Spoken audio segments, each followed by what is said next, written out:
That's why we listen to him here today.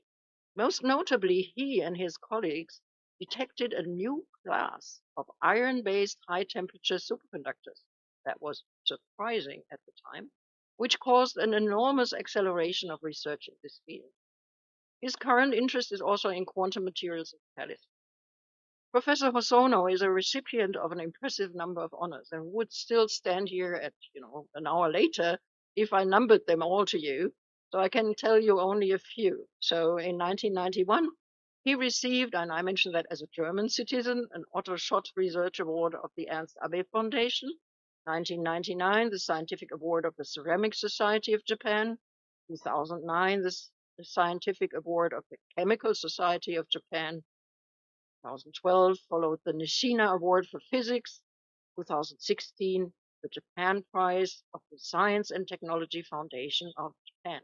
So you see the breadth of his research, rises for ceramics, for chemistry, for physics, and so this is very inspiring.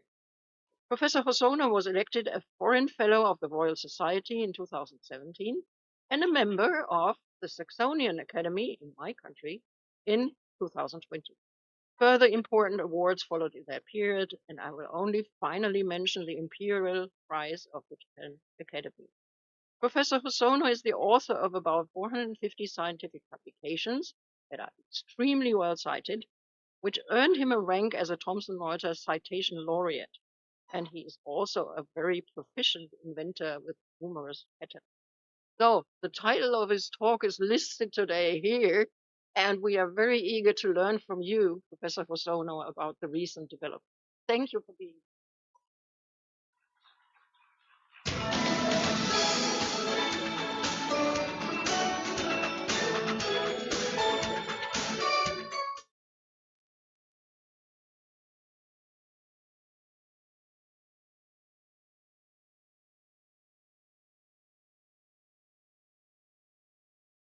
Thanks, Katerina, for kind introduction. As we started the ammonia catalyst work from the 2010, almost 14 years has passed. The title of today's talk is What We Learn from the Past Decade. So that my current affiliation, main affiliation is the Tokyo Tech. So the Tokyo Tech will merged with the Tokyo Medical and Dental School, so that the name is changed from the October 1st, so that almost several days after. The new name is the Institute of the Science Tokyo. So our university asked me, asked us to call the Science Tokyo. Okay, so this ammonia work was done with cooperative work, especially the contribution of young Chinese postdoc. Our contribution is very huge. So among them, maybe the 8 former postdoc were here. Yeah, I'm very happy to show that their name on this slide. And also the Tokyo Tech has a long tradition on ammonia synthesis catalyst. So the late Professor Ozaki was the first reporter of the ruthenium catalyst, maybe the 14 or 15 years ago. Okay, this is outline of my talk. So the first is almost a general view of the ammonia synthesis. And the second is what we learn about ruthenium loaded C12 7 electrolyte. So the third one is I think that the essence of the catalyst for the green ammonia. Very simple idea. The fourth is how promoter work. For example, alkali oxide or the BAO. So the five topics is the ruthenium-free catalyst, and last one is the summary and challenges. Okay, so let me start. Let me introduce the background of this research. So my home ground is transparent oxide. So the cultivation of the transparent oxide is our main job. So we started this work from the 1993, also almost 30 years ago. So that this slide summarizes the three highlights. So the glass semiconductor, as we developed in 1990, so the concept is 1995. So the thin film transistor was created in 2003 and 4. So your iPad on liquid crystal display are driven our TFT. People call the IGZO, IGZO. And also the large size organic OLED TV is now everywhere. As this the large size OLED TV is based on our IGZO TFT. If the IGZO TFT is not as created, so that such a large size OLED TV could not be commercialized. The second one is cement material, calcium aluminate. This looks boring material, but I will show that this material can be converted into semiconductor, the metal, and eventually superconductor. But as from this flow, we found that so this material work as a good catalyst. So today's topic is this one. The last one is iron-based superconductor. Iron-based conductor work is very, very competitive. So that for the past 10 years, we consumed a lot of energy, very, very, very, very hard. So anyway, the catalytic work is much more comfortable than superconductors. Okay, so this is a Haber-Bosch CDR plant. Almost 10 years before, we are invited to as 100th anniversary symposium in the Haber-Bosch process at Heidelberg. So this is a picture of the 100 years as a plant. Very huge plant. So the Haber-Bosch plant is current, and the Haber-Bosch plant is like this, very large scale, and high pressure and high temperatures. Okay, so that now, as of course, that Haber-Bosch process is well optimized. So the still has very, very favorable for large amount of the production of the ammonia still going on. So but another new demand come out that we call the green as ammonia. That is to say, so the hydrogen as a source of the ammonia is obtained by water as reforming of the methane. So a lot of CO2 come out. So that to solve this issue, so that to use the green hydrogen, that is to say, water hydrolysis to produce hydrogen, but obtained hydrogen is almost ambient pressure and ambient temperature, so that the energy cost for increasing the pressure is very, very costly. So the green ammonia need a new process, especially the low pressure process. So that now the concentration of the ammonia and at the outlet about 20%. So that we'd like to realize almost the same concentration of ammonia and at low pressure, okay, by using a new catalyst.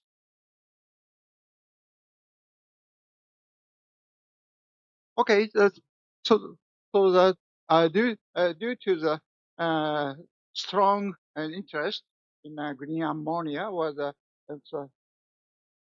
CO2 reduction. So the number of the publication on ammonia synthesis and catalyst dramatically increased. So we are now here. So we start our first paper is 2012, like here, almost just after that. So the tremendous amount of the paper increased. So the as a consequence, 2021. So the number of the publication exceeds 1,000. So it's almost impossible to read. So who can read it? But anyway, so okay. So anyway, I'll show the overview of the current ammonia synthesis. So there are two types of the green ammonia synthesis. So one is hydrogen source is the hydrogen molecule, hydrogen gas. So that another is the water. So that of course, so chemical looping. Pinchen's work is very well known, and so complex catalyst and photocatalyst and plasma assisted catalyst. But so some of catalyst is more practical for industrial application, and also the hydrogen source H2O. In this case is electric catalyst and mechanochemical catalyst is also become it's also very active. Maybe the Professor Peck of the unit will show that recent progress of the mechanochemistry. Okay, this view graph table summarize the advantage and this challenge of the each process. So summary catalyst is a very simple process and is economically excellent, but the challenge is attaining equilibrium at some mild condition, and also the ruthenium free and active catalyst. So the chemical looping is advantage is beyond the equilibrium limitation. Challenge is a two-step process, a little bit complicated. And the catalyst, this is has the advantage of the no external heating. This is very advantageous, but challenge is a low efficiency and also the two-step process. Electric catalyst is now booming, so that the advantage is that room temperature synthesis, and H2O can be used as a hydrogen source. And the challenge is the low efficiency due to the competitive the hydrogen evolution. The photocatalyst is this is also the room temperature synthesis, and challenge is a low efficiency. Non-equilibrium plasma synthesis, this is also the room temperature process, and also it's beyond the equilibrium limit. Challenge is electricity cost and the reaction vessel design. The complex catalyst is a homogeneous catalyst, so very easy to understand the mechanism. So this is pretty good for science, but not so practical or as costly, and the cost reduction is needed and stability. Okay, so here I'll focus on heterogeneous catalyst. This view graph summarizes a milestone, and in this area, I thought. So the Mitash developed an iron catalyst due to that catalyst. So the Haber-Bosch process become industrialized in 1913. So the potassium promoter was already reported 1963, very old, almost 60 years before. And ruthenium catalyst was reported by Professor Ozaki, and as the cobalt and the molybdenum catalyst reported in 2000. And volcano plot on the transition metal was reported in 2001, and MVK mechanism is 2007. And our electrolyte support catalyst is 2012, and alkali hydrogen and chemical grouping reported by Ping Chen was 2017. So the active nickel catalyst was reported by Professor Ye of the now Shanghai Jiao University, and the active catalyst, lithium ruthenium H6 was reported by Men's group. And a little bit interesting, as a physics, spin promotion effect was reported by Denmark group. And it's the same catalyst was reported similar group, but I'll pick up only one as report. It's the KH intercalated graphite. Okay, so of course, as volcano prop is well known, so always the group 8 as metal is of iron and then and osmium. So the cobalt is a little bit derived from the peat, but the cobalt work as a good catalyst. Okay, so this is a spin promotion effect reported by Volkendorf group. So yeah, sitting here. So that they reported the cobalt as catalytic effect as containing a larger fraction of the spin effect. So this is an example of the catalytic data. So that the lanthanum and the cobalt catalyst is the lanthanum and is the highest activity. So it's not so easy to understand just by considering electrostatic interaction. But the ruthenium case is as is expected. So that they concluded that the spin effect it contributed a lot. So the Curie temperature of the bulk cobalt is higher than 1,000. Maybe the Curie temperature is drastically decreased when particle size becomes small, but still higher than reaction temperature. But this idea doesn't work for the nickel. So the bulk Curie temperature is 350 degrees C. So the nanoparticle, the Curie temperature is reduced much more.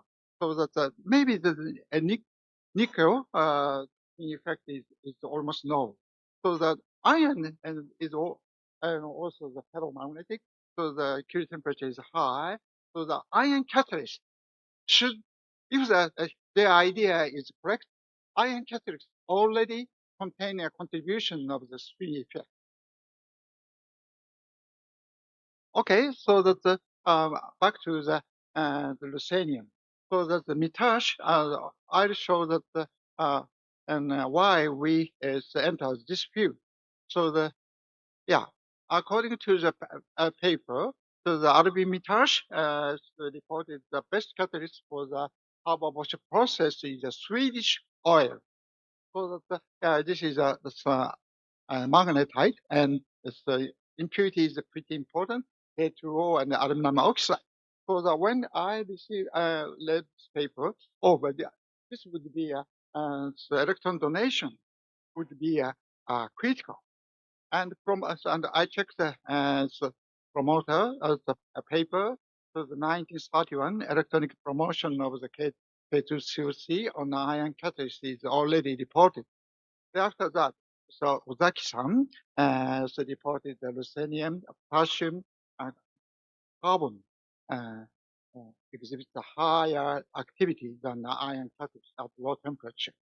But what is the active role of the cesium oxide, alkali oxide, or BaO? I could not understand. So still, I have interest in the mechanism of the so-called promoters. So due to the stimulation by this work, I have idea. So the most critical process of the ammonia synthesis is the dissociation of strong nitrogen-nitrogen triple bond. So that how to dissociate the nitrogen-nitrogen triple bond. My idea was very basic, just inject the electron to the anti-bonding orbit, so that such a case is the low work function material would work. But for example, alkali metal is of course a low work function material, but they easily react with the stable compound of the nitrogen, so that doesn't work as a catalyst. So that the catalyst material should meet the two incompatible requirements: low work function and chemical energy. Such a material is not so many. So so that our electrolyte just meets this requirement. Electrolyte is a new concept material, a compound in which electrons serve as the anion. So an electrolyte material is conceptually new, but obtained organic and electrolyte was extremely unstable, almost impossible to examine the physical properties. We synthesized the stable electrolyte in 2003 by using a C12A7 calcium aluminate cement constitution material. Okay, so after that, we extended the material concept of the electrolyte. This is electron is confined in the sub-nanometer size cages, so the quantum dot. So the second stage is the anionic electron is sandwiched by cationic layer, so the two-dimensional electrolyte.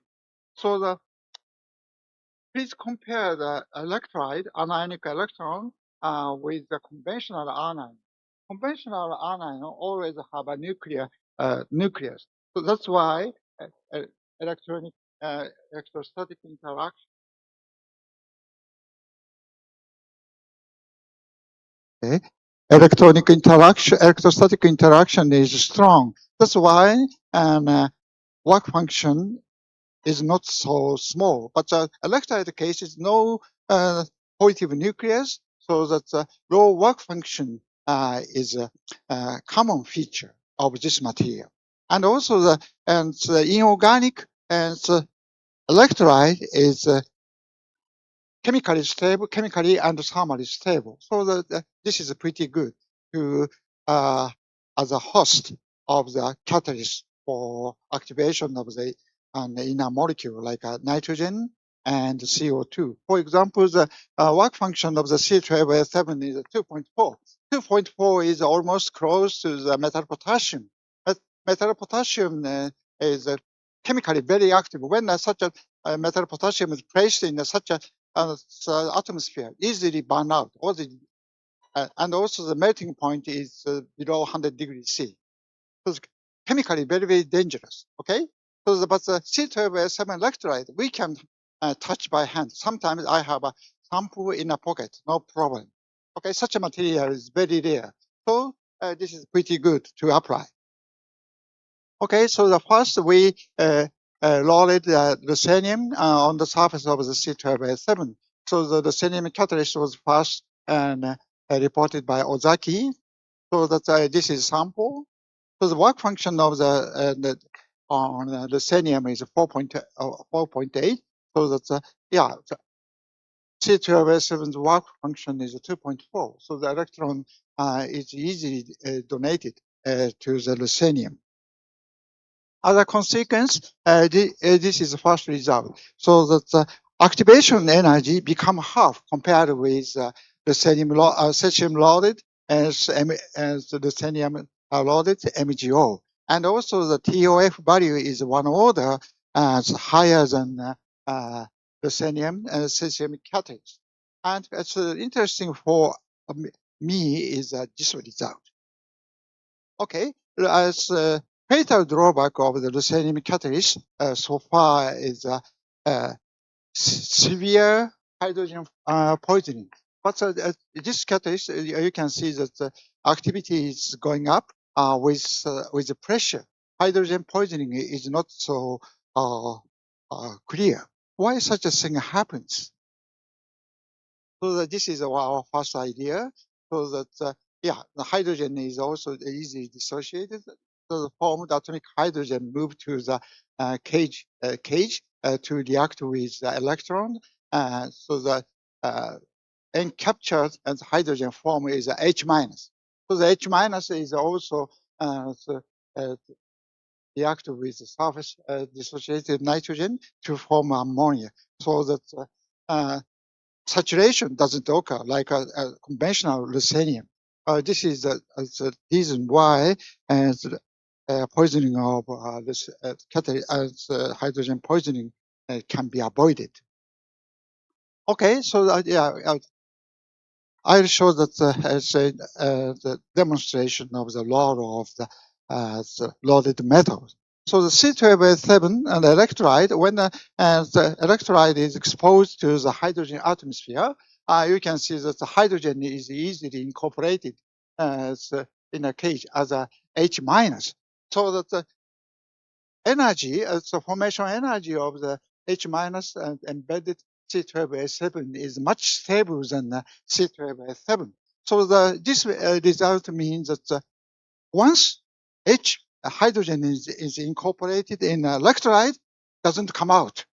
Okay, so without ruthenium free C12A7 electrolyte, when the sample is exposed to the hydrogen, so the hydrogen amount is linearly increased as it is expected. But when the ruthenium is loaded, so the saturation is easily occurable almost at a very initial stage. This means that the ruthenium is effective to extract the hydrogen from the cages. So the role of the ruthenium is absolutely needed. Okay, so that the 1990, this is 2015. This is my idea. So that what is the essence of the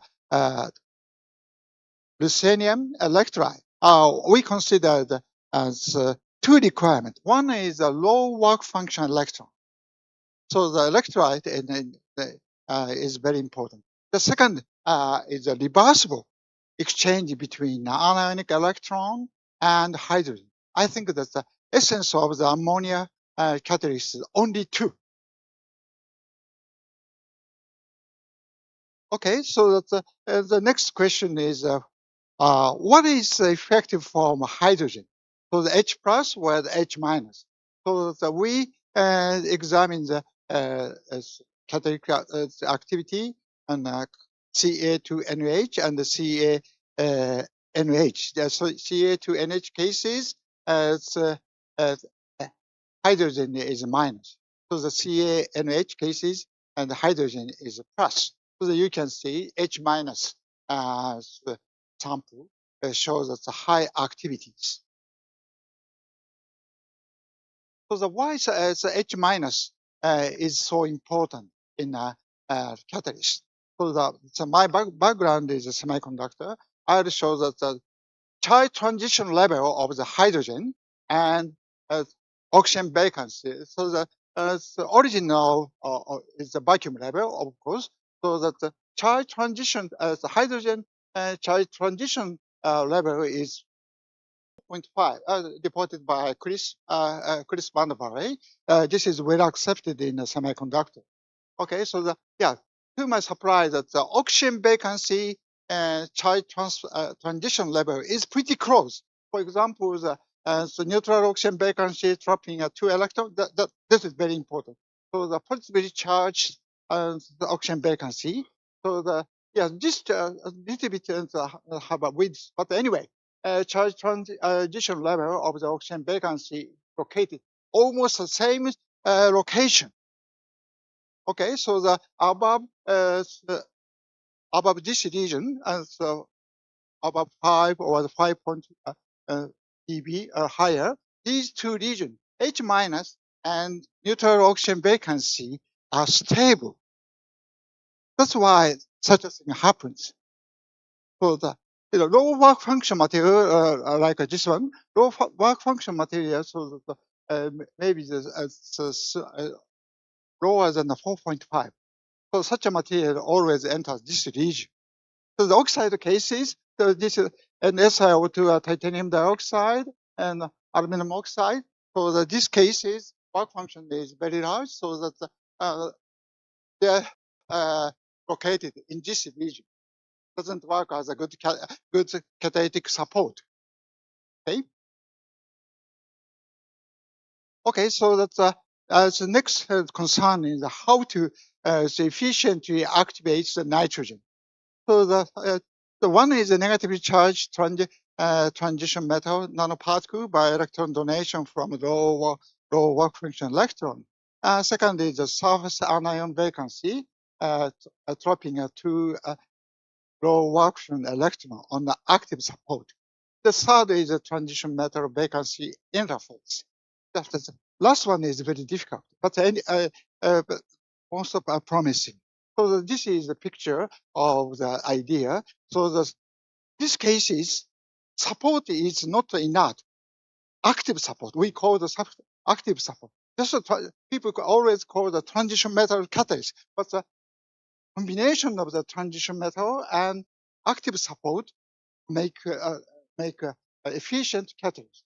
So this is a promoter, the transition promoter, but the support surface itself contributed a lot to enhance catalytic activities.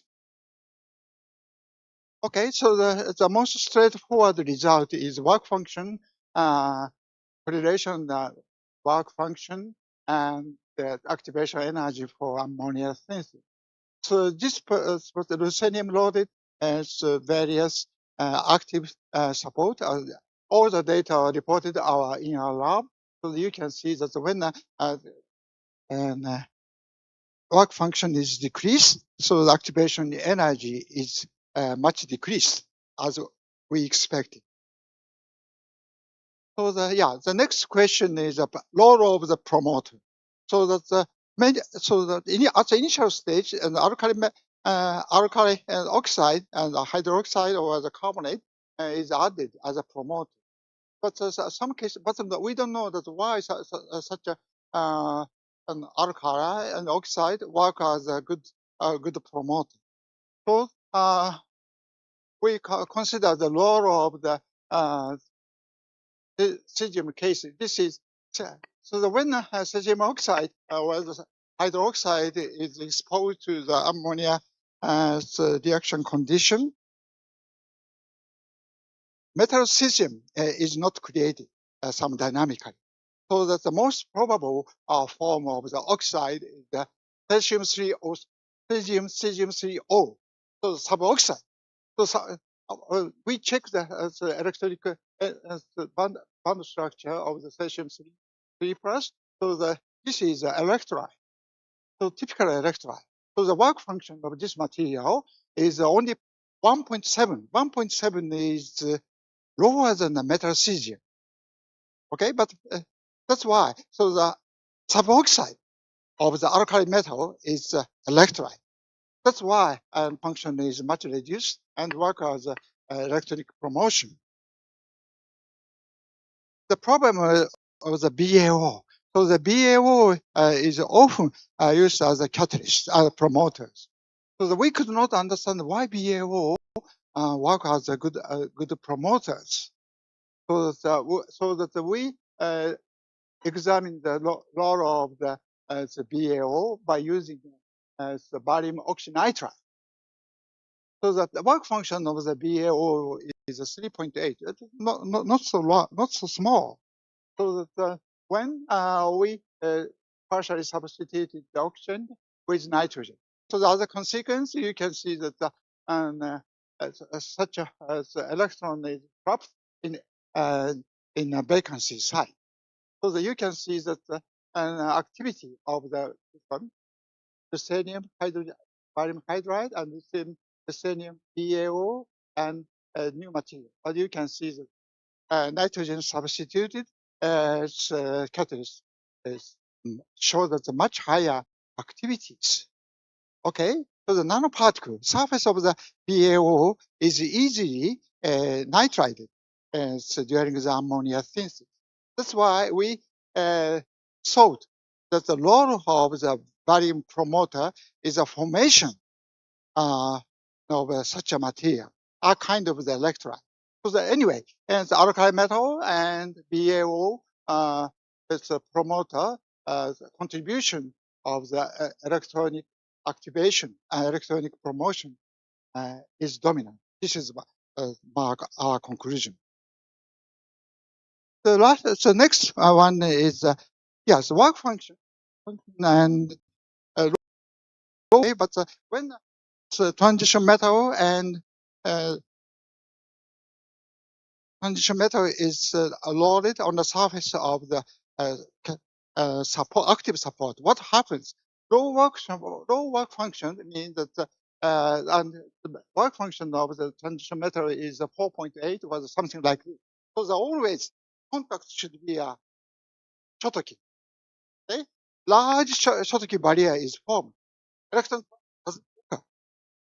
Okay, so that to demonstrate this idea, we examine the electron concentration of the C12A7.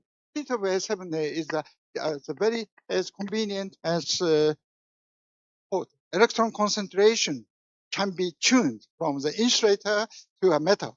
So that metal insulator transition occurred around this region. Below here is a semiconductor or insulator. After that, metals. Carrier concentration become 10 to the 21st. So that when two materials contact like this, sharp Schottky barrier is formed, so that the transfer doesn't occur. That's why the activity, the activation energy or the formation rate is almost the same as the conventional catalyst. But when electron concentration beyond the metal insulator transition, activation energy becomes half and activity goes up. Okay, this means that when the electron concentration is increased, so the Schottky barrier becomes very thin. The electron tunneling is possible.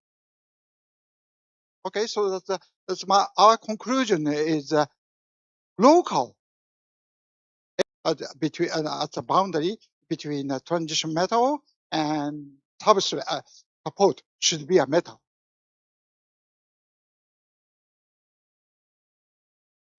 Okay, so that's another case.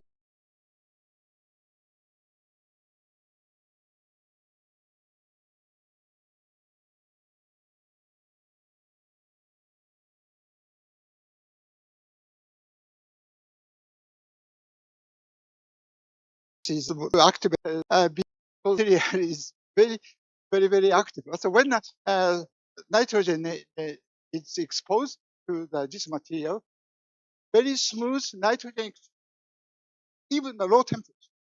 So that you can see that NN double bond is formed. Okay, but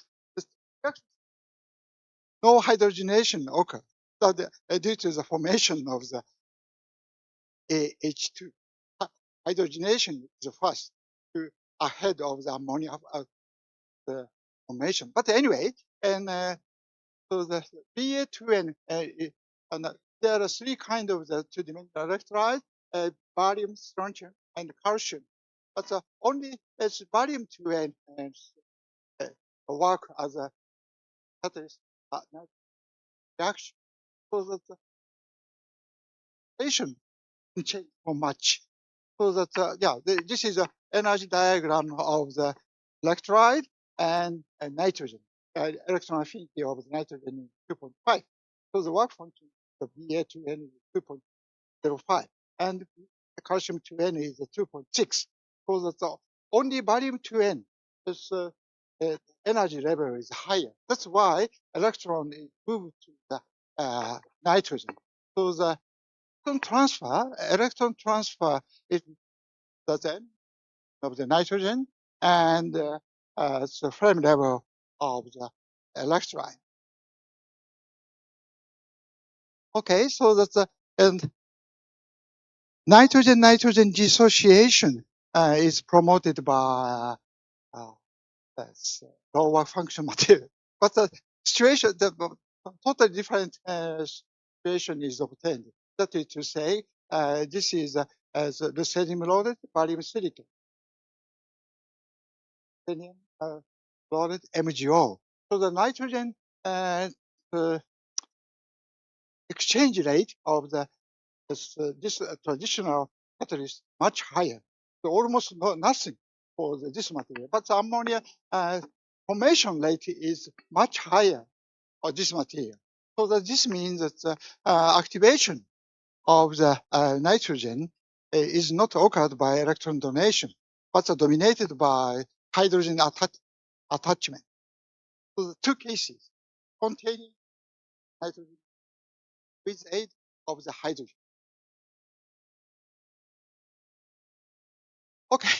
Oh, this is yeah. So the important thing is the three factors: active ruthenium and hydrogen, H minus, and electron rich. So this region is maybe the best candidate. So recent data by Pinchen's group, the ruthenium as I forget that. Oh, okay, and lithium was and barium as ruthenium and hydride. So that this material meets the three requirements. So the isolated as ruthenium negatively charged, and hydride and lithium are barium. So that this is the internal promoter. That's why this material shows a high activity. Yeah, this is pretty good work. But the drawback is weak chemical durability. Okay, so then almost the time. 5 minutes. 5 minutes. Please give me an excess 5 minutes. Okay, so the ruthenium okay, doesn't work. So that then this is cobalt as cobalt load, cobalt intermetallic electride, and also this is the nickel loaded as tritium as there's nitride. Is the nitrogen vacancy work as activation of the nitrogen molecule. Okay, so that and so the interface is very important. So that how to the two sites. This is data by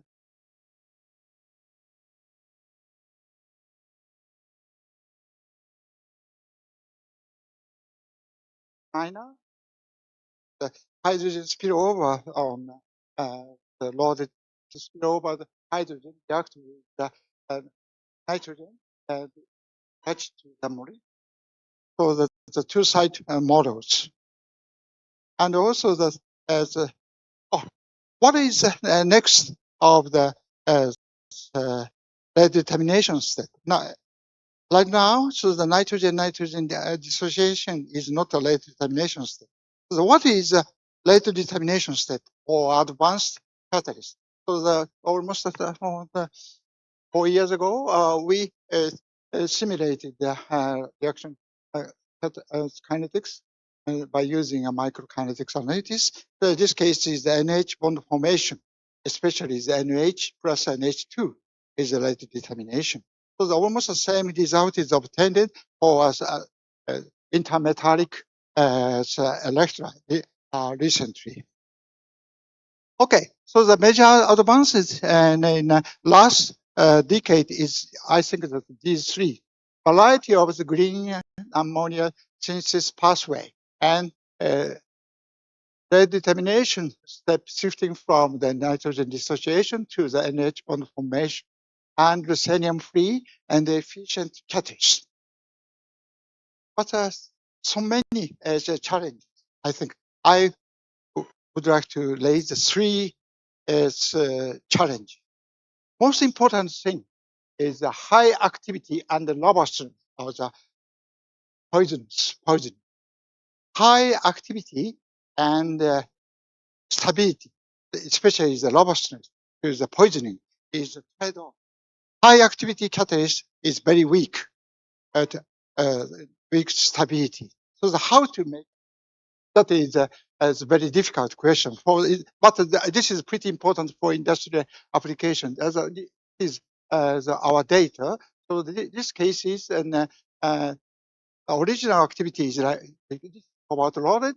So after exposure to air, so that but after that, when such a catalyst is in ammonia reaction, activity is come back to the original one. Oh, this is one of the way. The second is how to beyond the Haber-Bosch. 20% is the current outlet concentration of the Haber-Bosch process. By using this good catalyst, we have maybe such region of the shifting the reaction here, and almost 15%. So that the but still lower than the Haber-Bosch. So our strategy to use selective membrane separation. We are now pushing the concentration of the ammonia generated from the conventional catalyst, and it's almost become double. So the beyond the Haber-Bosch. The last one is a non-precious metal free. So we are focusing on surface electron. Electron is the chemical reaction doesn't occur, the only surface. So the only bulk electrolyte is not needed. Only surface electrolyte is needed. The problem is how to stabilize the surface floating electron. That is a big challenge. We are now concentrating on such a work. Anyway, thank you very much for your attention.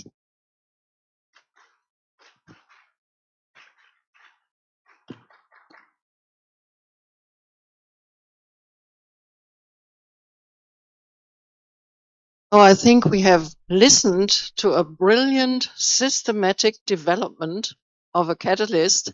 And to anybody who just thinks, I'm going into this field and I try to develop a much more efficient catalyst for making ammonia, you see how much work and how much thought it involves. So congratulations.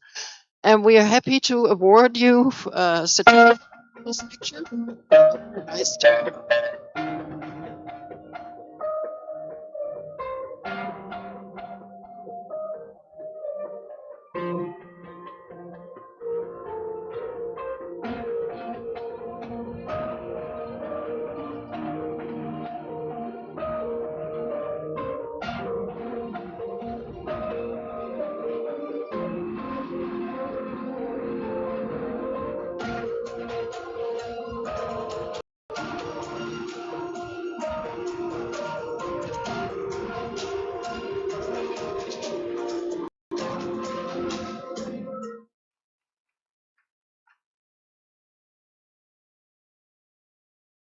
Is going to work now, but I think we are switching back to the one on the podium. And so can I please invite Professor Hideaki Kobayashi to come on the podium, because I would like to introduce him for his invited lecture. Now we're switching from producing ammonia to having ammonia ready for combustion. So Professor Hideaki Kobayashi, very well known to me since many years. He is a research professor at Tohoku University in Japan. So on his background, I would like to say that he completed his master's degree at Tohoku University in 1983, and he also had his PhD there in 1991. And already very shortly after his doctorate, he became an associate professor at that university in 1992. He is a professor at the Institute of Fluid Science, Tohoku University, since 2003. And we know him as a world-class expert for research topics that include fundamental processes of combustion phenomena in extreme environments. So high-pressure turbulent combustion, premix combustion, supersonic combustion, microgravity combustion, low oxygen, high-temperature air combustion, etc., etc. Regarding ammonia, from 2014 to 2019, as the team leader of an ammonia direct combustion research project and presently he is involved in projects on basic ammonia combustion, development of ammonia gas turbines, and ammonia industrial furnaces. Also, Professor Kobayashi has received many awards. These include many Best Paper Awards, and he has served in numerous functions. And I also know him as a valued member of my executive committee during my presidency of the International Academic Society, the Combustion Institute. Hideaki Kobayashi served as president of the Combustion Society of Japan from 2015 to 2017 and vice president of the Combustion Institute from 2016 to 2020. He received the Commendation for Science and Technology by the Minister of Education, Culture, Sports, Science and Technology in 2017. In that same year, he won the Fluid Science Research Award by the Japan Instrument Research Foundation and also the Research Achievement Award by the Japan Society of Mechanical Engineers. So again, you see a broad arrangement of topics. In 2018, Professor Kobayashi was honored as a fellow of the Combustion Institute, and recently in 2022, he was awarded its Bernard Lewis Gold Medal. So the title of his talk is Ammonia Direct Combustion, General Features and we are looking forward to your talk. Please.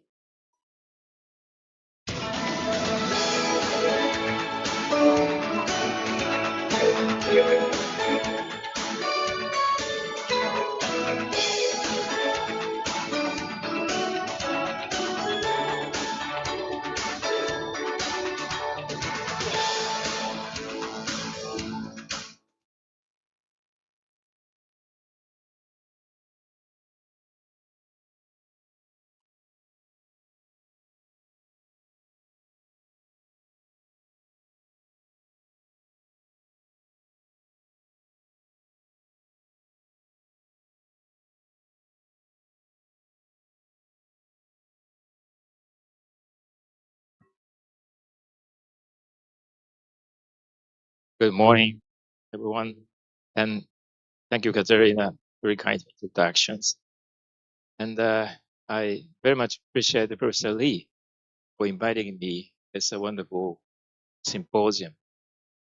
Yeah, I know that when this symposium are organized by the Augustine there, I heard that it was a very small one, the first time in the Cordova University, and next for the fans. But basically, the symposium started for combustion people for utilization of ammonia. But this time, there's a third symposium. It became very large, and many fields, people from field are this one. Basically, the ammonia I'm talking about, or the stridine, that how to utilize them as energy for industrial sectors. To do so, we need to establish the value chain or supply chains. Value chain means that from production to utilization, including transportation and storage. So I'm very much confident that to see that I did participate in yesterday's session, but there are many people from China and or also from the companies in China who are interested in this kind of the value chain productions. And I think, yeah, it is very bright. Cheers are rising ammonia. Sure. Okay. Today's my talk is passions. It is actually started almost 10 years ago. For the how to reduce the CO2 emissions and the carbon neutralities, and by 20.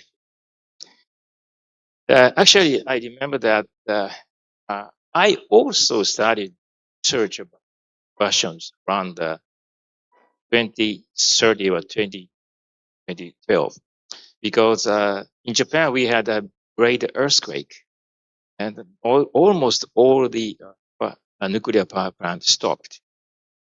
That days, we have no idea how to reduce NOx emissions because before that, expected that the power plant will be technology to reduce the CO2 emission in Japan. We didn't have any way that day after the earthquake. And that's the reason why Prime Minister Suga, our Japanese government, cannot declare how to reduce our NOx CO2 emission, realize our carbon neutrality to 50. But after the progress of the ammonia utilization for a large-scale power plant, we could find that solutions, except using our nuclear power plant. Of course, we are again discussing about the nuclear power plant, but this large-scale utilization of ammonia as a fuel for carbon neutrality is a big progress and important event. Okay. Anyway, I want to, my talk is that combustions and people from combustion, but also many people from the other field of the combustion. So I will introduce some characteristics and our challenges. Maybe for combustion people, something like the understanding of. So first one is the role of fuel ammonia energy industrial sectors. So already Professor Hosono presented how to produce the ammonia. It is upstream of the constructing the value chain of. Okay, so I am working for the downstream of ammonia. So this is the basically the upstream structure of the ammonia. Okay, so when Japanese government or Japanese society started the discussion about how to realize these, that days we were talking about how to utilize the hydrogen. But as I tell you later, the cost of hydrogen was very high. Yes, even in China and other countries. That is the very big challenge. Even though we are working for the hydrogen over 30 years, it's not actually implemented. But 10 years ago, ammonia appeared as not only as a hydrogen carrier, but also the direct fuel. So we changed that phase of development of or schedule or perspective of our decarbonization industries and power sectors. So this is ammonia is a hydrogen carrier. Here we know more than 30 years ago, we discussed about how to transport the hydrogen. So ammonia is a big candidate of hydrogen carrier. But also the hydrogen, ammonia is another way to decarbonization fuels. So in Europe, I think Europe is now try to use the huge amount of the hydrogen, and they increase the level of total amount of the hydrogen. But I heard that it's not that sure, not yet determined how to obtain that huge amount of hydrogen. So maybe Katerina knows that in Europe, ammonia is another meaning as a hydrogen carrier. But Japan and East Asia, ammonia is a direct fuel of the decarbonizations, including China and other East Asia countries. Yeah. This is kind of the geopolitical issues. So we should consider. But in order to produce the hydrogen and ammonia, there are two ways. One is the fossil fuels and to reforming and produce the CO2 should be stored CCS or CCUS. So we call this gray ammonia or the blue ammonia. Okay. When the CO2 is released to the atmosphere, we call this a gray ammonia. But when we use that renewable energy to produce the hydrogen and then ammonia, we call this green ammonia. So of course, our goal is produce the green ammonia and large-scale utilization of the green ammonia. But we need time. We need time, development time, and some construction of the international supply chain. So we have to wait for a while. But always we are moving forward from the gray ammonia to green ammonia. That is the point you should consider. So maybe ammonia has been, large-scale ammonia production has been developed 100 years ago as a Haberbosch, as the Professor Hosono used that. It was for making the filterizers, okay? Filterizers. But we knew that, or the engineers know that ammonia can be used as a fuel today, very old days. So the first utilization as a fuel, ammonia as a fuel, is using the public sparks fuels during the World War II. The days where is limited.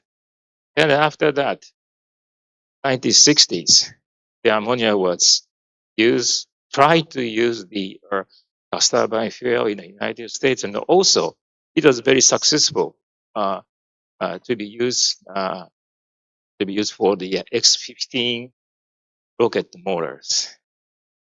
So that day, this is a very, very clear applications or evidence how the ammonia can be used as a fuels. But after that, international situation changed. The petroleum was a use of the fuels, and there was no research of the ammonia combustion.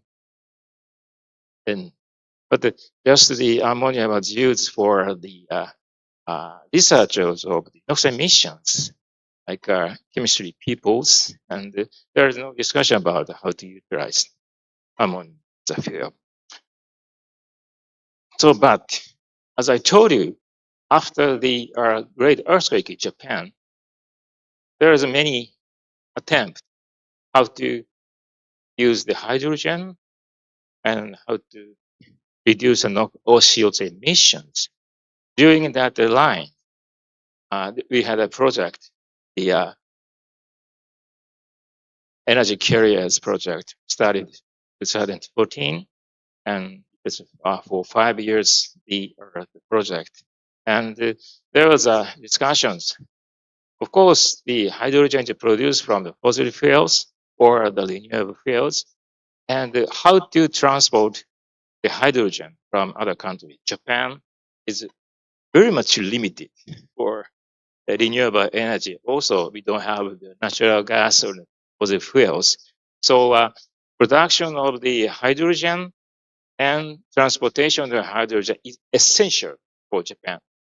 So we compare that the 3 hydrogen carried. One is the liquid hydrogen, and the second one is the organic hydride, metallic hexanes, and the third one is ammonia. This 3 candidate has been discussed over 20 years that day.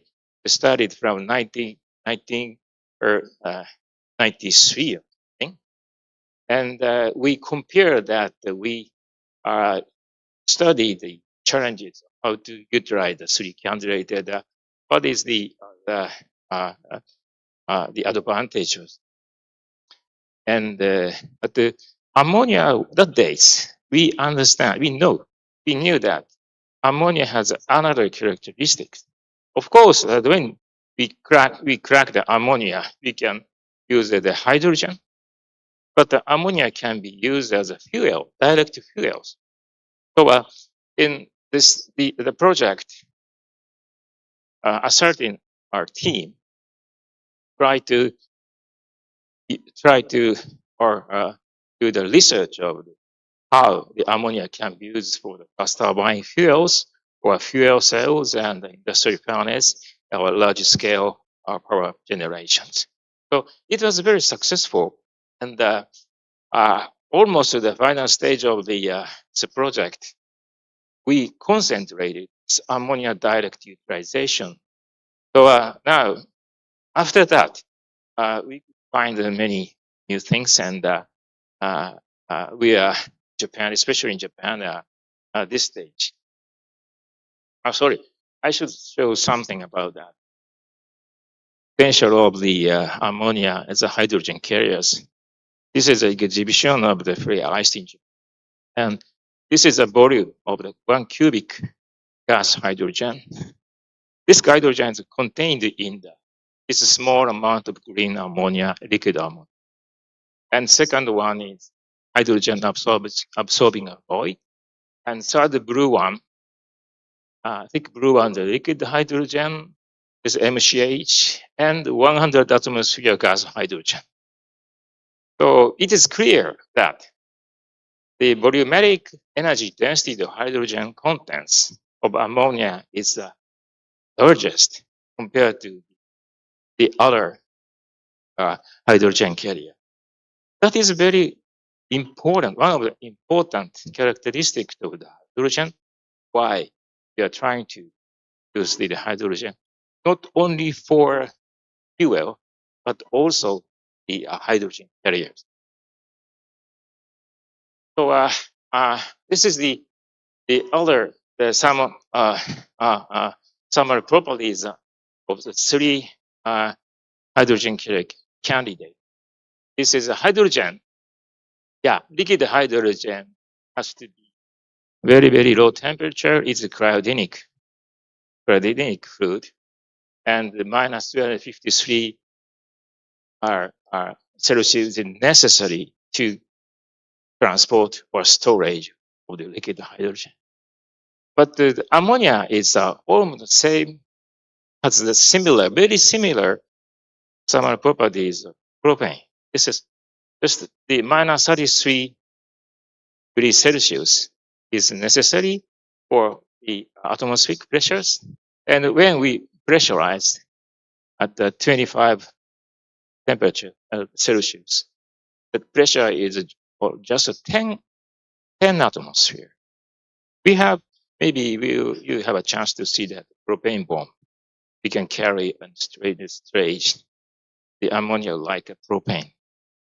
This is a big advantage of the ammonia compared to the other 2 candidates with hydrogen and methyl cyclohexane. Of course, methyl cyclohexane is almost the same characteristics of the gasoline, but that hydrogen contents is smaller, almost half of the liquid ammonia, and we need large energies to crack and obtain the hydrogen.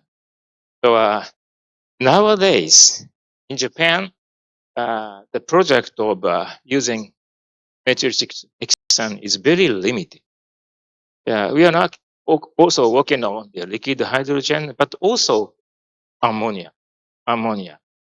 Many of, or I should say that most of the trading companies are working on the ammonia, are importing the ammonia using the propane, like big tankers, like a propane. Those ammonia can be transported. Right? Yeah, basically the some similar tankers. And so we are not many of of the trading company and Japanese company working on. So this is the present situation and how the liquid or pure ammonia will be or on the way of the way to the implementation and development. Okay, this year, that year, green and blue has a particular meanings. The green is already started or be about to start the implementations. For example, the first generations 100% liquid ammonia gas turbine, which is a 2 megawatt power output, we already started the next year. It is developed by IHI and our Tokyo University and ICE group. And Mitsubishi is now, MHI is now trying, it's announced it will be added the next year also. But at present, we don't know. They will use the gas ammonia or liquid ammonia.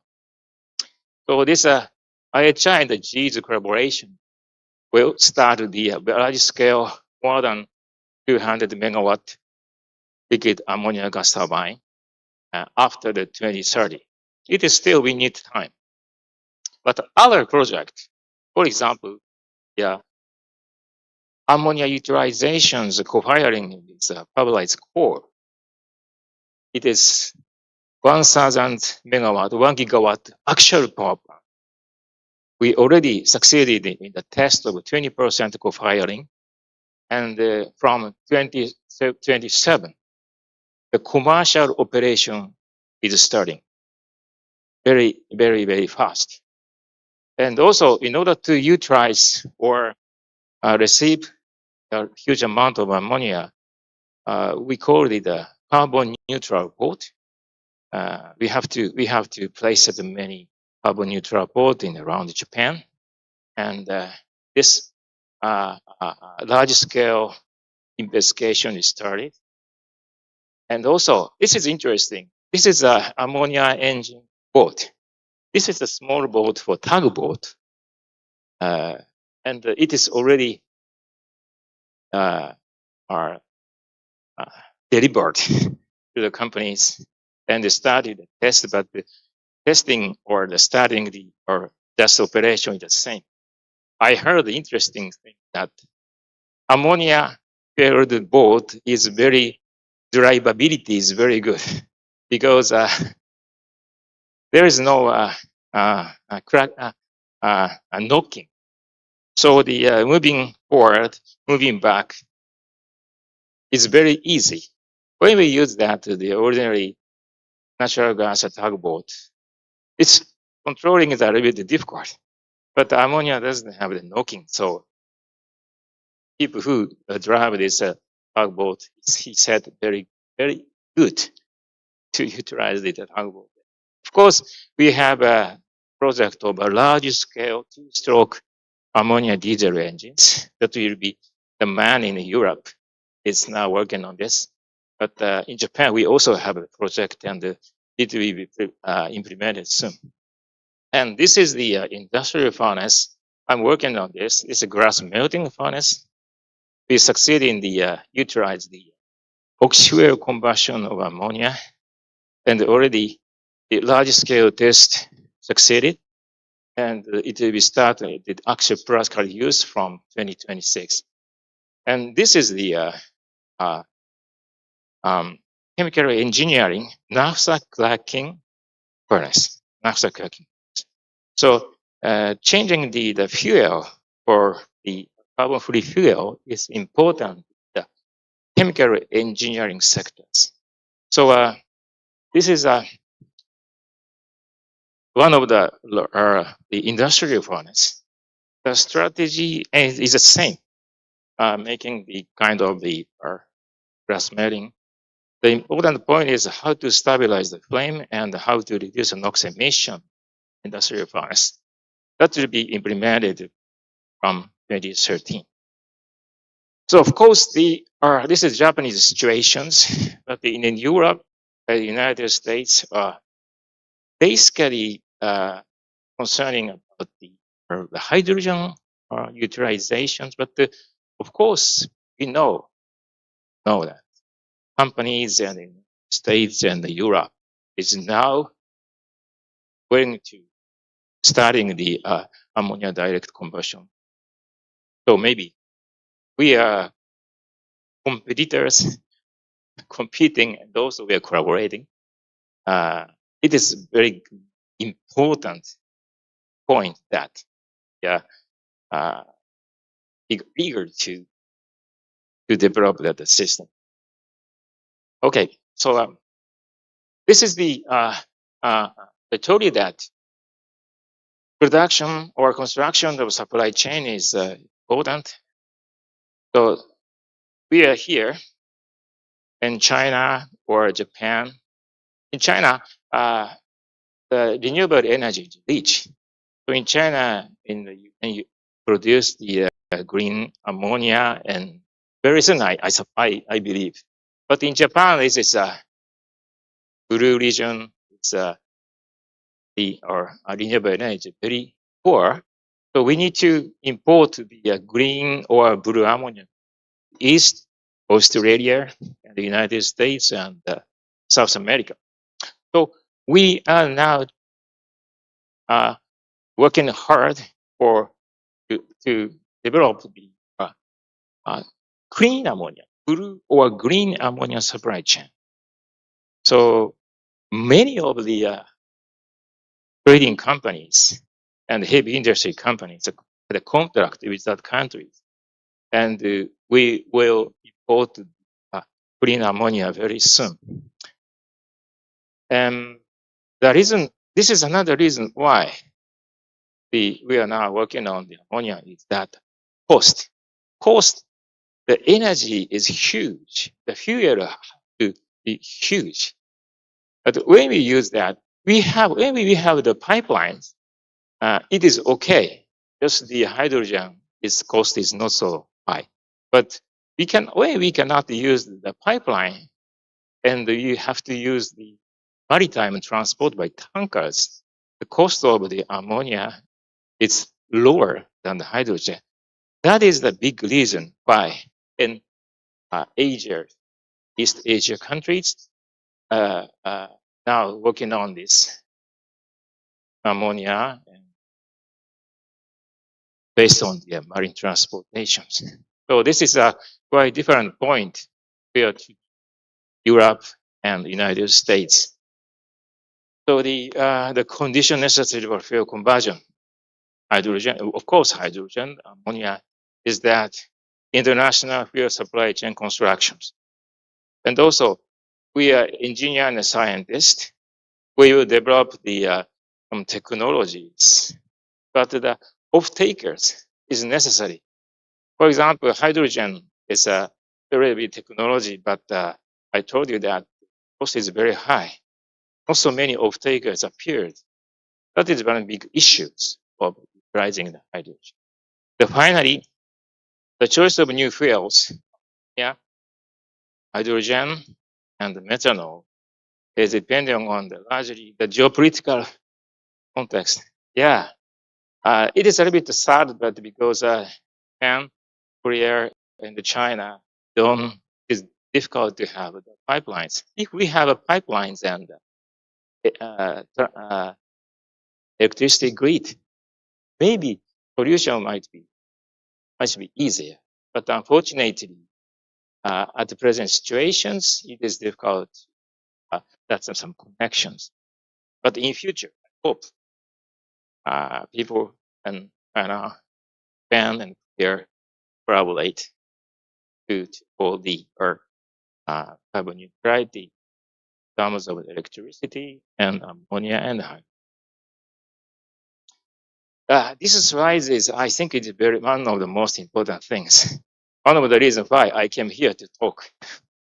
Okay, the people who are attending this symposium are basically productions and utilizations, and some of them are for safety, but not so many people on environmental community are attending this symposium. Maybe in future, we should think about that. let the people from environment, because we have several papers which is connected to ammonia, large-scale ammonia utilization. But most of them has using the assumption which is irrational or ridiculous assumptions. Maybe if there is a people from the environmental community, some people say that, claim that. But my understanding is this. There is a 3 point. One is the planetary boundary issues when we utilize the large-scale fuel ammonia. Okay, you know that the planetary boundary issues, the capacity of the Earth, accepting the Earth, some molecules and the chemicals is limited. And of course, CO2 is over limitations, and phosphoruses and the nitrogen is over the limit. So some people say that when we try to use the huge amount of the ammonia for the energies, it is already out of the over the limitations. You should not use ammonia anymore. But please keep in mind, okay, this over the planetary boundary is caused by agriculture, the fuels, and the livestock farming, and the sewage treatment. Now, people who are working on the chemical reactive nitrogen, which affect the planetary boundary, is caused by 3-1. But please think about the ammonia combustion. Ammonia is produced from the capturing the hydrogen atmosphere, and then burn and produce the nitrogen released at atmosphere. There is no increase in our total environmental ammonia or chemicals. Of course, we should be careful to release the nitrogen oxide in NOx. I will reach this one.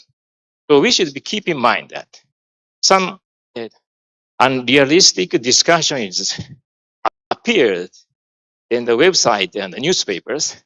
We should carefully explain that what is the incorrect. Second one is the increasing the PM 2.5. This is a paper from the published in 2018. Yeah, interesting. This is Japan, but the authors, most of the authors are from the Chinese peoples. And when the very large scale power plant is located in the Kanto area in Tokyo, huge amount of the PM need 2.5. It is, when we read at the papers, there is unrealistic assumptions. They said that 0.1% of the ammonia is released to the atmosphere unbound. Is it really? No, it is no. This percentage is continuously several hundred ppm unbound ammonia released from the energy power plant. Actually, in the power plant, the energy or the released ammonia almost zero. Yeah, ammonia is burned in large high temperature combustors. And even though there is a small amount of ammonia left, this is cracked and hydrogen produced. And finally, it is utilized by the SCR system. So no ammonia unbound ammonia release. Basically, when we utilize the ammonia power plant, actually. But these people assume that the percentage of ammonia from the system based on the thermal decomposition of the SOFC system. It is a very ridiculous thing. We asked the authors to withdraw these papers, but they didn't agree. So this paper was cited by the bloom bug. And yeah, ammonia is not good for the environment. So we should be careful. Okay. And the third one is stratospheric ozone depletion by NO emitted from ammonia power plant. This is published last year from Princeton. In Princeton, there is a environmental research centers, and they published this one. 1 week after the publishing, I received an email from the journalist of the San Francisco. There is a papers published like this. That is a journalist was a female.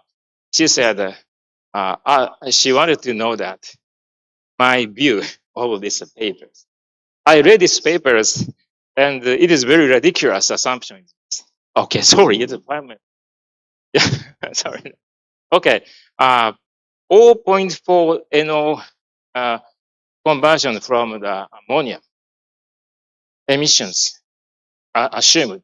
This means that over 1,000 ppm NO is released from the power plant. It is ridiculous assumptions, but the authors said that in some, it might be. No, we are the engineers and the scientists who developed the system. And yeah, we are working on this. NO emission is almost zero.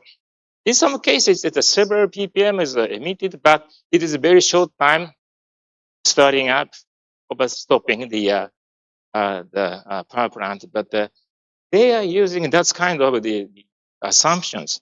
We should be carefully read the papers and explain that to the journalists and the governments. What is the irrational assumption? Maybe there is no reviews from mechanical engineering, so they just accept these papers. So I'm very much worried about that. There will be many kind of these papers appear in the future. Okay, our role, important role is how we carefully explain that what is correct, what is not correct. Sorry, it is a time is already limited. Yeah, already I explained about the many things in other conference and my plenary lectures.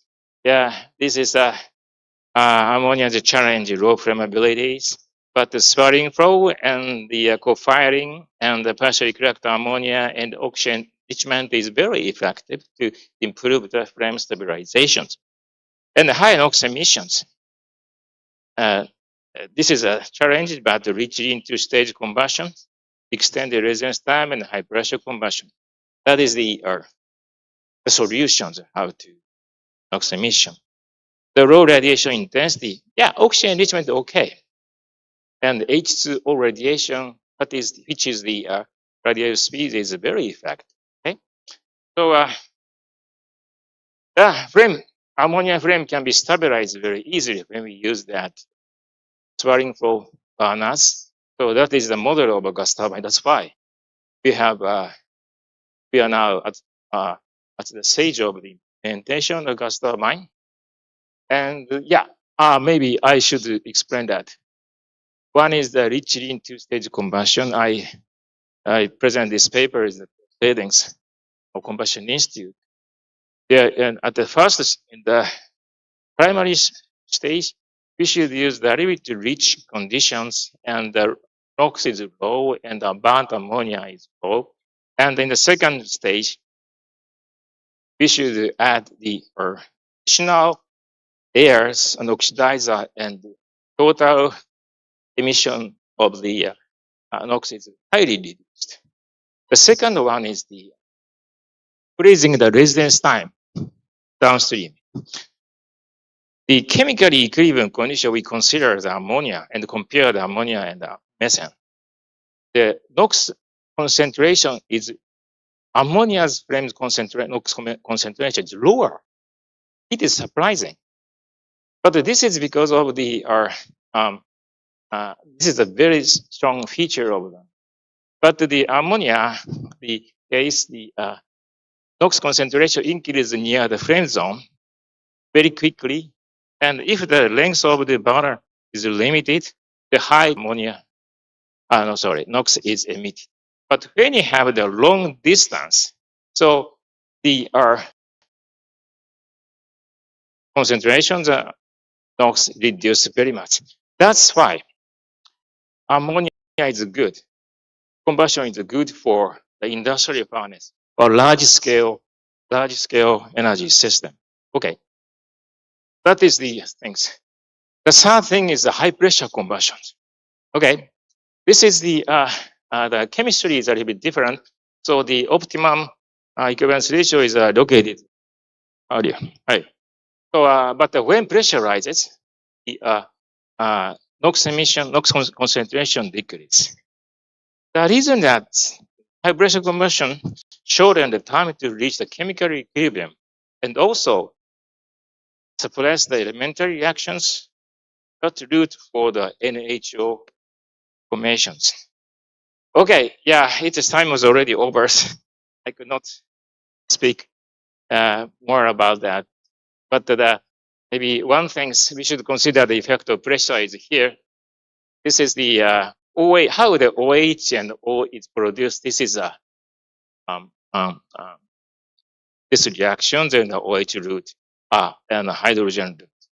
And when the pressure rises, this root for the NO is changed to the no oxidizing root. So that's why the high pressure combustion is good for the ammonia combustion. Okay, sorry, it is time is already over. I can explain that. Okay, 3 minutes. Thank you very much. Yeah, the final point is that the liquid ammonia direct injection strategies. Yeah, we are now working on this, and the first generation of liquid ammonia injection, the gas turbine is released next year. It is the basically we are now using the gas ammonia using the evaporators, accumulators.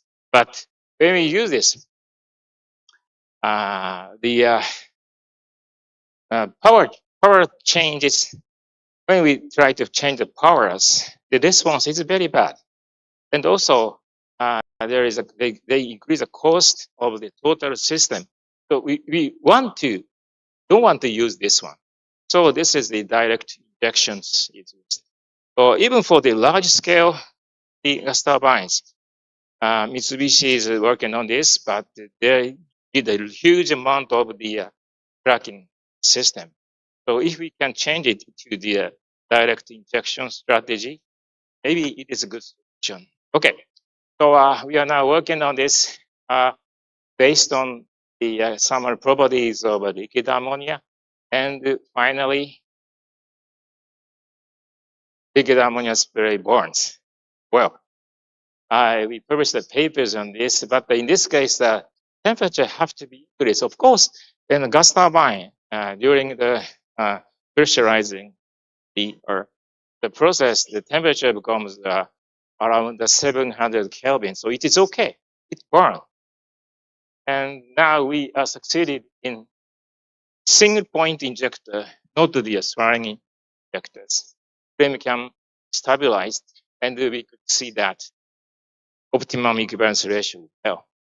So this is the another solutions for the gas turbine combustors, and also it can be used for the other applications of the industrial furnace, which utilize the ammonia. Okay, we are now working on this.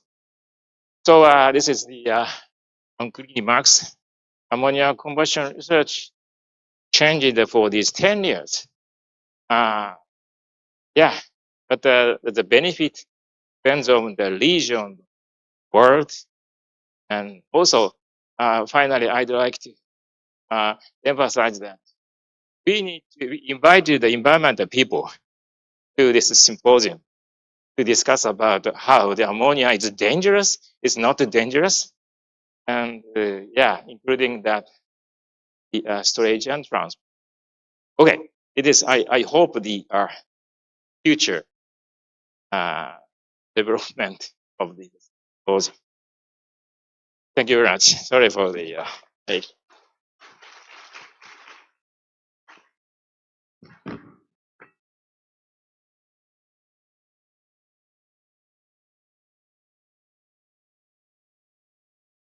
You for giving us your perspective, and you also will receive a certificate for this lecture and a nice token award. So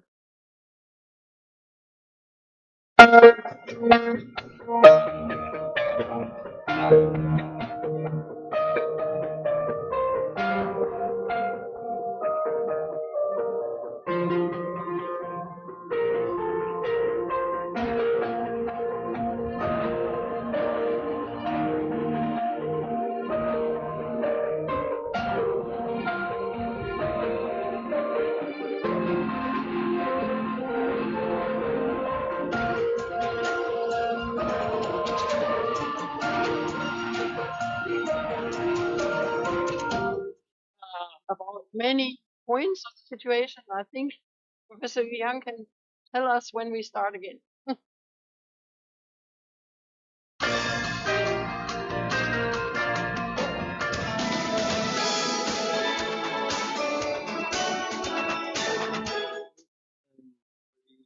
Coffee break, but since we have 5 minutes past, in order to ensure we have enough time for lunch, so we still will start at the time with 10:35.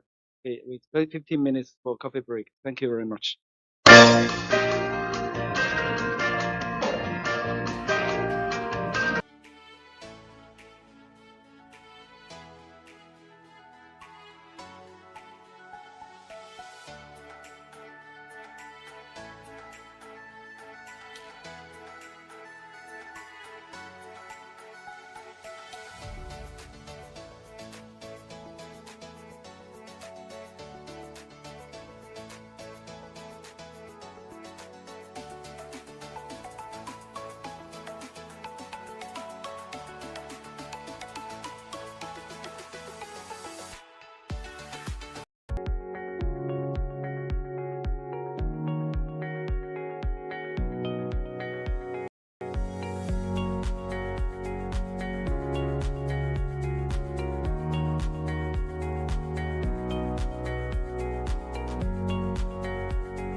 The next talk will be given by Professor Tao.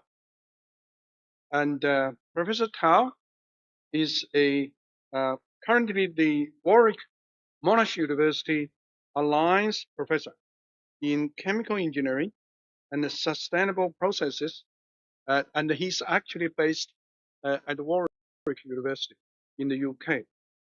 And Professor Tao is a fellow of the Royal Society of the Chemistry, and he has 25 years of research experience, and he specializes in developing the new electrical and ionic materials for the batteries and the fuel cells.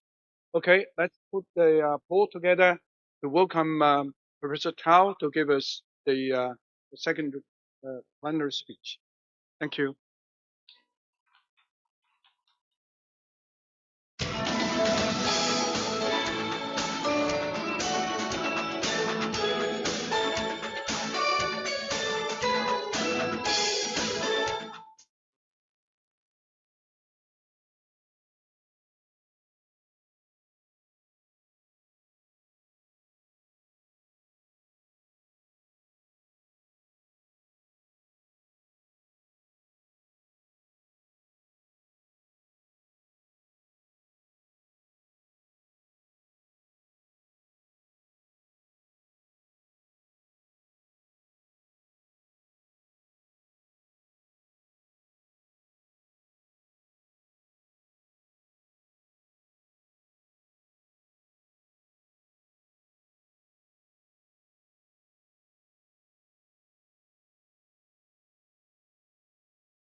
USB 没上。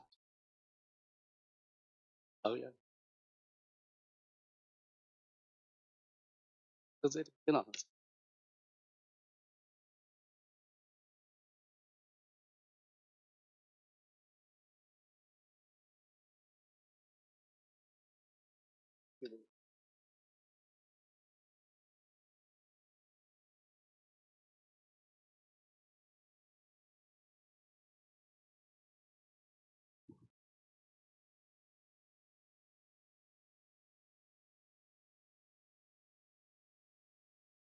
Okay. Thanks, organizer, to invite me, Professor Lee, invite me to give a presentation on direct ammonia fuel cells. I know most of the people here are ammonia combustion. Fuel cells is another utilization of ammonia. So today I'm focused on direct ammonia fuel cells. I realize a lot of these people come here are from China or Japan, strong in combustion, in ammonia activities. In UK, we also have organization called the UK Hub for Research Challenges in Hydrogen and alternate liquid fuels. You may confuse what's the alternate liquid fuels. Basically, is low carbon hydrogen carrier. Specifically, is green ammonia or bimethanol, biethanol. So, fortunately, I'm a co-director of this hub, which coordinate all these UK research activities in hydrogen and green ammonia, universities, companies, industries. Also, it has 20 million funding from Research Council and the industry matched fundings. So my presentation will cover the following parts: global warming, different economies, including hydrogen economy, ammonia as a carbon-free energy carrier, technologies for power generation from ammonia, different type of ammonia fuel cells, anode materials for low temperature direct ammonia fuel cells. We are particularly interested in low temperature direct ammonia fuel cells. Cathode materials for the low temperature direct ammonia fuel cells, electrolyte materials as well. In the end, talk a little bit beyond direct ammonia fuel cells, which is next generation, we believe would be direct urea fuel cells. And then summary. Global warming, that's we are gathering here because CO2 emission, global warming, we want to use ammonia as a carbon-free energy carrier. CO2 emission is a big issue as well. So that's why people want to develop a hydrogen economy, ammonia economy. But today we are at another economy here. So if you think about economy, I think you're most familiar with the hydrogen economy. Use hydrogen as an energy carrier. Ammonia economy as well. Ammonia can be used as an energy carrier. But if you think about economy, you should think about the elements, most abundant elements in our physical environment. Actually, there are not so many. There are hydrogen, carbon, nitrogen, oxygen, and some metals like sodium, potassium, iron, aluminum, phosphor, and sulfur, etc. In these elements, I think the most abundant can be used for energy carrier. Actually, there are only three, in my opinion. First element is carbon. From ancient time, people use carbon like biomass for cooking, for heating, for set up fires. Actually, it's a carbon economy. Today, we burn petrol, diesel, or natural gas for transportation, for heating. Is based on carbon, coal, natural gas, all based on carbon. Second, the economy actually is we are here is ammonia economy, or we can call it nitrogen economy. okay, all based on nitrogen, because nitrogen is abundant. The third one is very famous. It's called hydrogen economy. Right? Everybody knows that. It's based on water. So if you divide the economies by element, the feasible economies, actually only 3 elements so far, is carbon, nitrogen, and hydrogen. So why carbon, nitrogen, hydrogen? You think our planet, the Earth, is a blue planet. The 70% of the Earth is covered by water. People only use 0.05%. The rest is not used. So we are plenty of water on Earth. So the element for water is hydrogen and oxygen.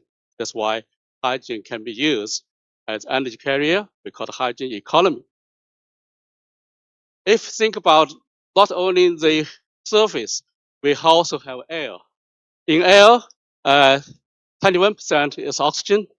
Oxygen is a special element. Cannot be used as fuel, but it's used as oxidant. Any element, no matter carbon, nitrogen, hydrogen, economy, you need oxygen. In the end, no matter combustion or fuel cells, you need oxygen. So oxygen is a special element, but we don't call it oxygen economy. We call this special one. Nitrogen, obvious, is very convenient as an economy or nitrogen economy or ammonia economy. So then have CO2. Air in CO2 is only 400 ppm. It's very difficult to separate from air. Carbon capture from air is still very expensive technology, but separate nitrogen from air is so easy because 78%.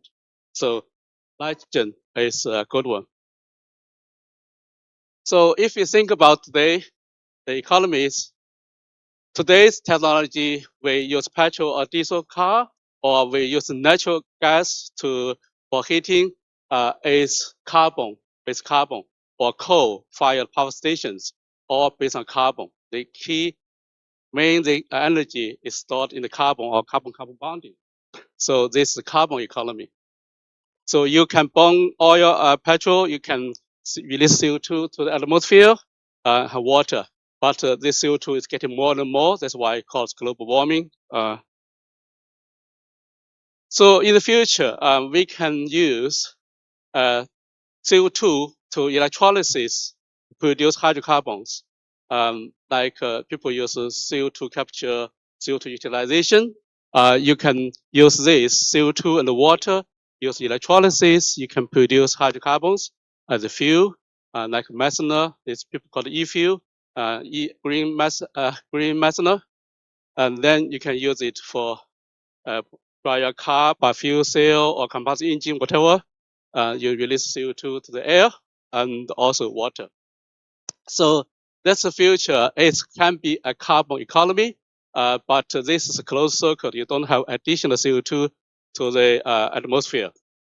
But this is a long way to go because today carbon capture is very expensive technology. That's why it takes time. So next one would be we are all here. We all developing. It's called the nitrogen economy or ammonia economy. You based on ammonia, nitrogen separation is very easy.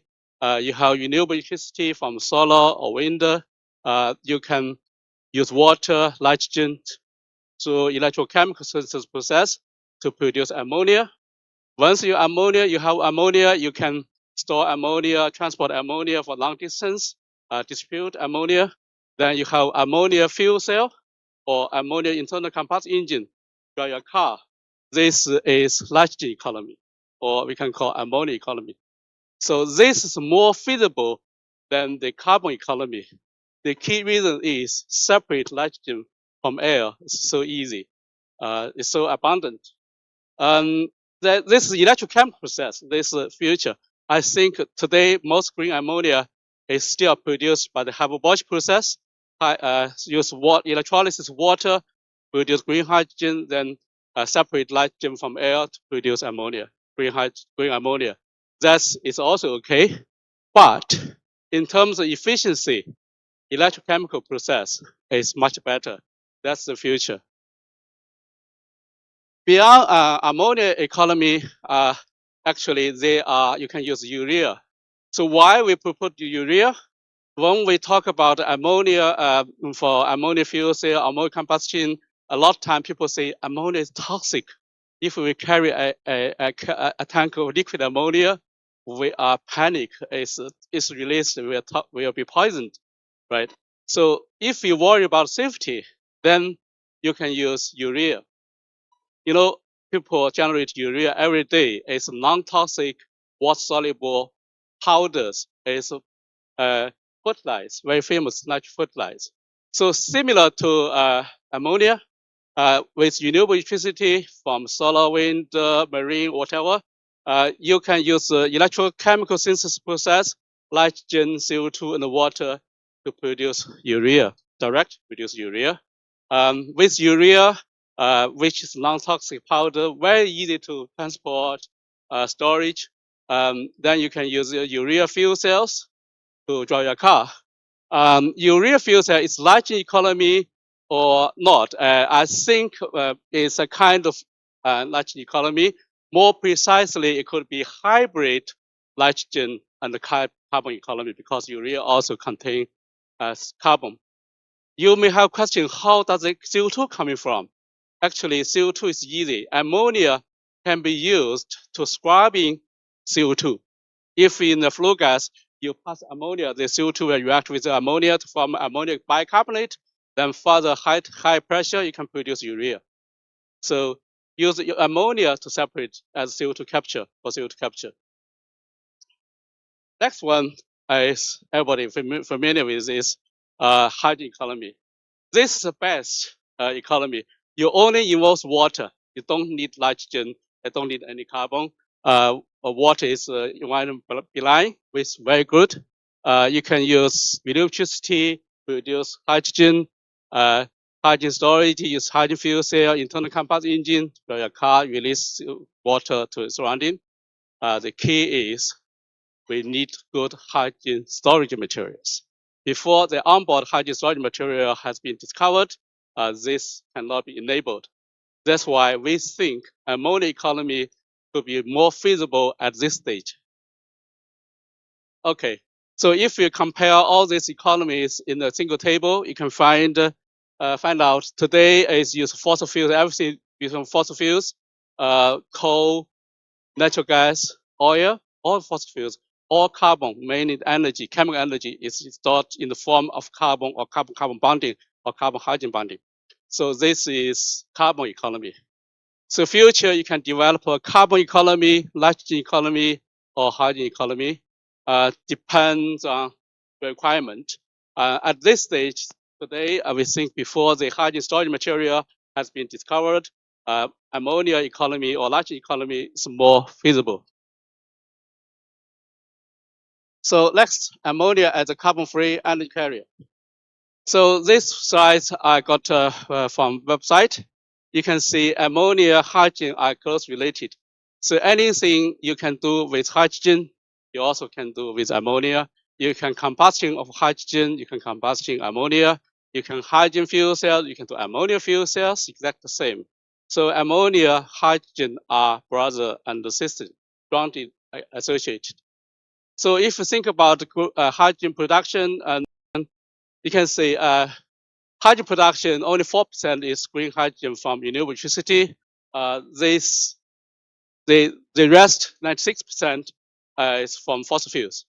In this hydrogen production, half of them is produced for ammonia. The other one only half. So majority of hydrogen produced is to produce ammonia. Actually, more precisely, produce urea for fertilizer. So this is a table we published in 2012. We have a review article on ammonia fuel cell, ammonia as energy carrier. This is different hydrogen carriers. But you bear in mind we have petrol, natural gas, hydrogen, liquid hydrogen. In this table, which you pay more attention on liquid hydrogen, then we have ammonia manganese, this liquid ammonia, which contains 17.6% hydrogen. We have magnesium ammonium chloride. Magnesium ammonium chloride is excellent solid state ammonia storage materials. So if you worry about the safety of liquid ammonia, actually you can store ammonia in magnesium chloride. Then when it's released, don't worry about safety issue. So this could be a solution to safety issue, ammonia, magnesium chloride. We also have urea at the end bottom, which is a very excellent energy carrier. So this is a very famous hydrogen storage. I'm not an expert in hydrogen storage materials, but you can see magnesium hydride, lanthanum hydride, metal hydride, liquid hydrogen, and 200 bar hydrogen. Of course, today people use 700 bar hydrogen, but still the same. Okay.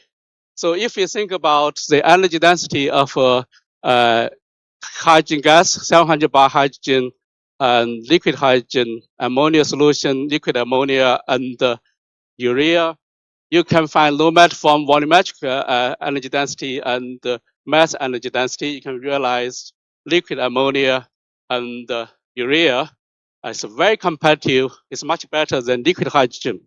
While storage transport liquid hydrogen is very difficult. So if you use liquid ammonia or urea as energy carrier, it'd be better than liquid hydrogen. Of course, it's also better than 700 bar hydrogen. So this is future hydrogen carrier. This table shows you how good this liquid ammonia to liquid hydrogen and the 700 bar hydrogen. Energy density, volumetric energy density of liquid ammonia nearly 3 times of 700 bar compressed hydrogen. So that's very attractive. So we put a big picture of ammonia economy. This was 2012, 12 years ago. This, you can see today, everything ammonia is produced from fossil fuels, typically natural gas or coal. That's today's technology. In the future, if you have renewable electricity, you can either use green hydrogen, green ammonia route, or electrochemical synthesis ammonia. Then you store and transport ammonia. Majority infrastructure for ammonia is already in place because ammonia has existed in the world for over 100 years. Then you can have ammonia fuel cell to power your car, or internal combustion engine to drive your car. There's one road in this table, people easily to ignore it. It's on the very left. Is ammonia can be used to scrap CO2. Then you have produce ammonia bicarbonate. Further compress high pressure, you can produce urea. Urea is non-toxic, solid, very easy to storage, to transport. It's famous fertilizer for farmers. Then you use urea fuel cells. Then you can for transport application. Okay, that's second. Next, we talk about technologies for power generation from ammonia. So first is internal combustion engine. You are experts here, I'm not, but to the best of my knowledge, the efficiency is typically 30 to 50%, typically around 40% efficiency. So you form NOx, which is greenhouse gas, also pollutant. So it's not mature yet, could be faster, could be. Next technology is people propose. So we use ammonia cracker to decompose ammonia into hydrogen first. Then we use the hydrogen fuel cells. Think about overall efficiency. Ammonia cracker, if you don't use waste heat, you burn ammonia itself to provide the heat. Efficiency is 78%. Then fuel cell efficiency is typically 60%. So overall efficiency is only 46.8%. So this is not very attractive. The key point is today, there's no good fuel cell technology can be used for this technology. You have perfect cracker, but if you don't have good hydrogen fuel cells, it wouldn't work. PEM fuel cells, very expensive. high cost, also lifetime typically 6,000 hours. Solid oxide fuel cell, I worked for solid oxide fuel cells over 20 years. I know the problem is poor durability. All the commercial solid oxide fuel cells have to run at very low current density. If your high current density, the degradation is serious. So not good enough. So the third choice is direct ammonia fuel cells. We use ammonia as ammonia. We don't go to the internal process like cracking, right? It just use ammonia as ammonia. Same as the hydrogen fuel cells, we use ammonia fuel cells. Then the estimated energy efficiency can be 75%. This is much higher than internal combustion engine, even also much higher than the second choice. Ammonia fuel cells, if you control carefully, you wouldn't generate loss. Of course, the technology is not mature, even lag behind the combustion technology, but we are on the way. We should develop the technology. We think direct ammonia fuel cell is a future technology. I also heard an internal combustion engine have moving parts. Then you have leaking of ammonia, which may cause safety issues. However, if you use fuel cells, there's no any moving parts in fuel cells. So that's much leaking of ammonia, the probability is much lower. So using ammonia as fuel is not new. In 1960s, United States, NASA already used ammonia as a fuel for hypersonic aircraft. The speed is about 6,000 kilometers per hour. The height is 108 kilometers, very high.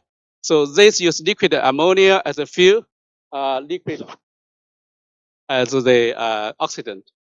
So this project didn't continue. I don't know why, but at least they tried 60 years ago. Okay. This internal combustion engine, we also got information from IHI, from Japan.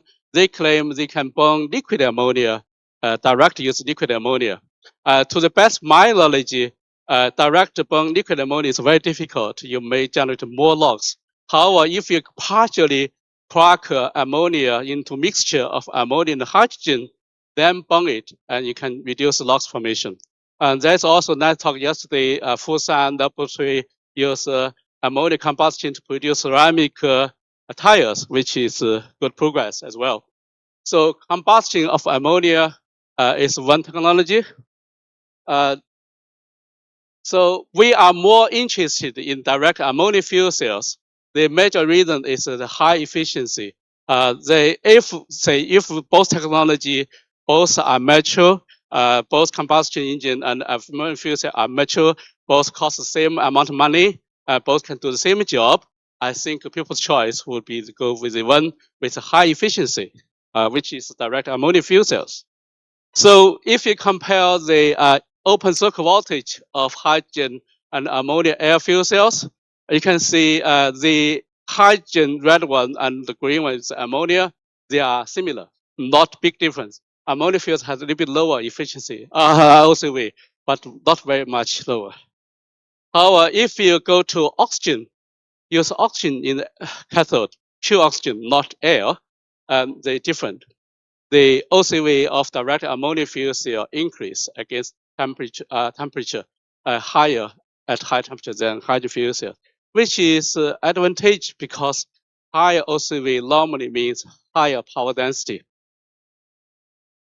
I think people more interested is not open circuit voltage, it's more interested in energy efficiency, right?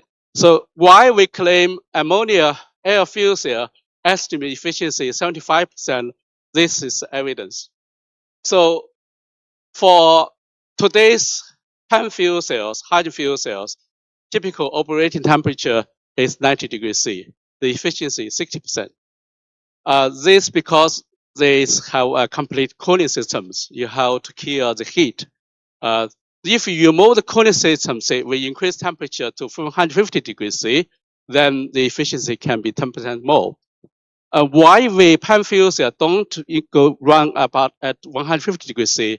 That's because they don't have good ionic conducting material, don't have good electrolyte. the Lafayette membrane, if you run on 150 degrees C, Lafayette membrane decompose. So they force it to do 90 degrees C. It's not people don't want 150 degrees fuel cell. It's people cannot do it. They don't have the key ion conducting materials. So if the theoretical efficiency ammonia fuel cell is higher than hydrogen fuel cells at 150 degrees C, it's about 5% higher. That means if hydrogen fuel cell at 150 can achieve 70% efficiency, then ammonia fuel cell can achieve 75% efficiency. That's the evidence. This second one we call ammonia fuel cell efficient. If you replace air by pure oxygen at cathode, then this is very interesting work. You can see hydrogen fuel cell, hydrogen fuel cell, oxygen fuel cell keep decreasing, but the ammonia fuel cells, the efficiency increase. You realize the ammonia fuel cell at the starting point, the efficiency is over 100%. You may ask, say, is this violate thermodynamic law? How the energy can be balanced? You can achieve over 100 efficiency. It's very, very simple because under this situation, the fuel cell will absorb energy from the surroundings, typically heat, and convert the heat into electricity. So in this case, this fuel cell, not only as a fuel cell, it's a thermoelectrical device to convert waste heat into electricity. So if you have industry waste heat at temperature 150 degrees C or other temperatures, you use this heat supply to direct ammonia oxygen fuel cells, then this heat can be converted to electricity to be used. Second question is how to get pure oxygen. Pure oxygen actually is very easy, very cheap. Today, all the electrolyzers produce hydrogen from water.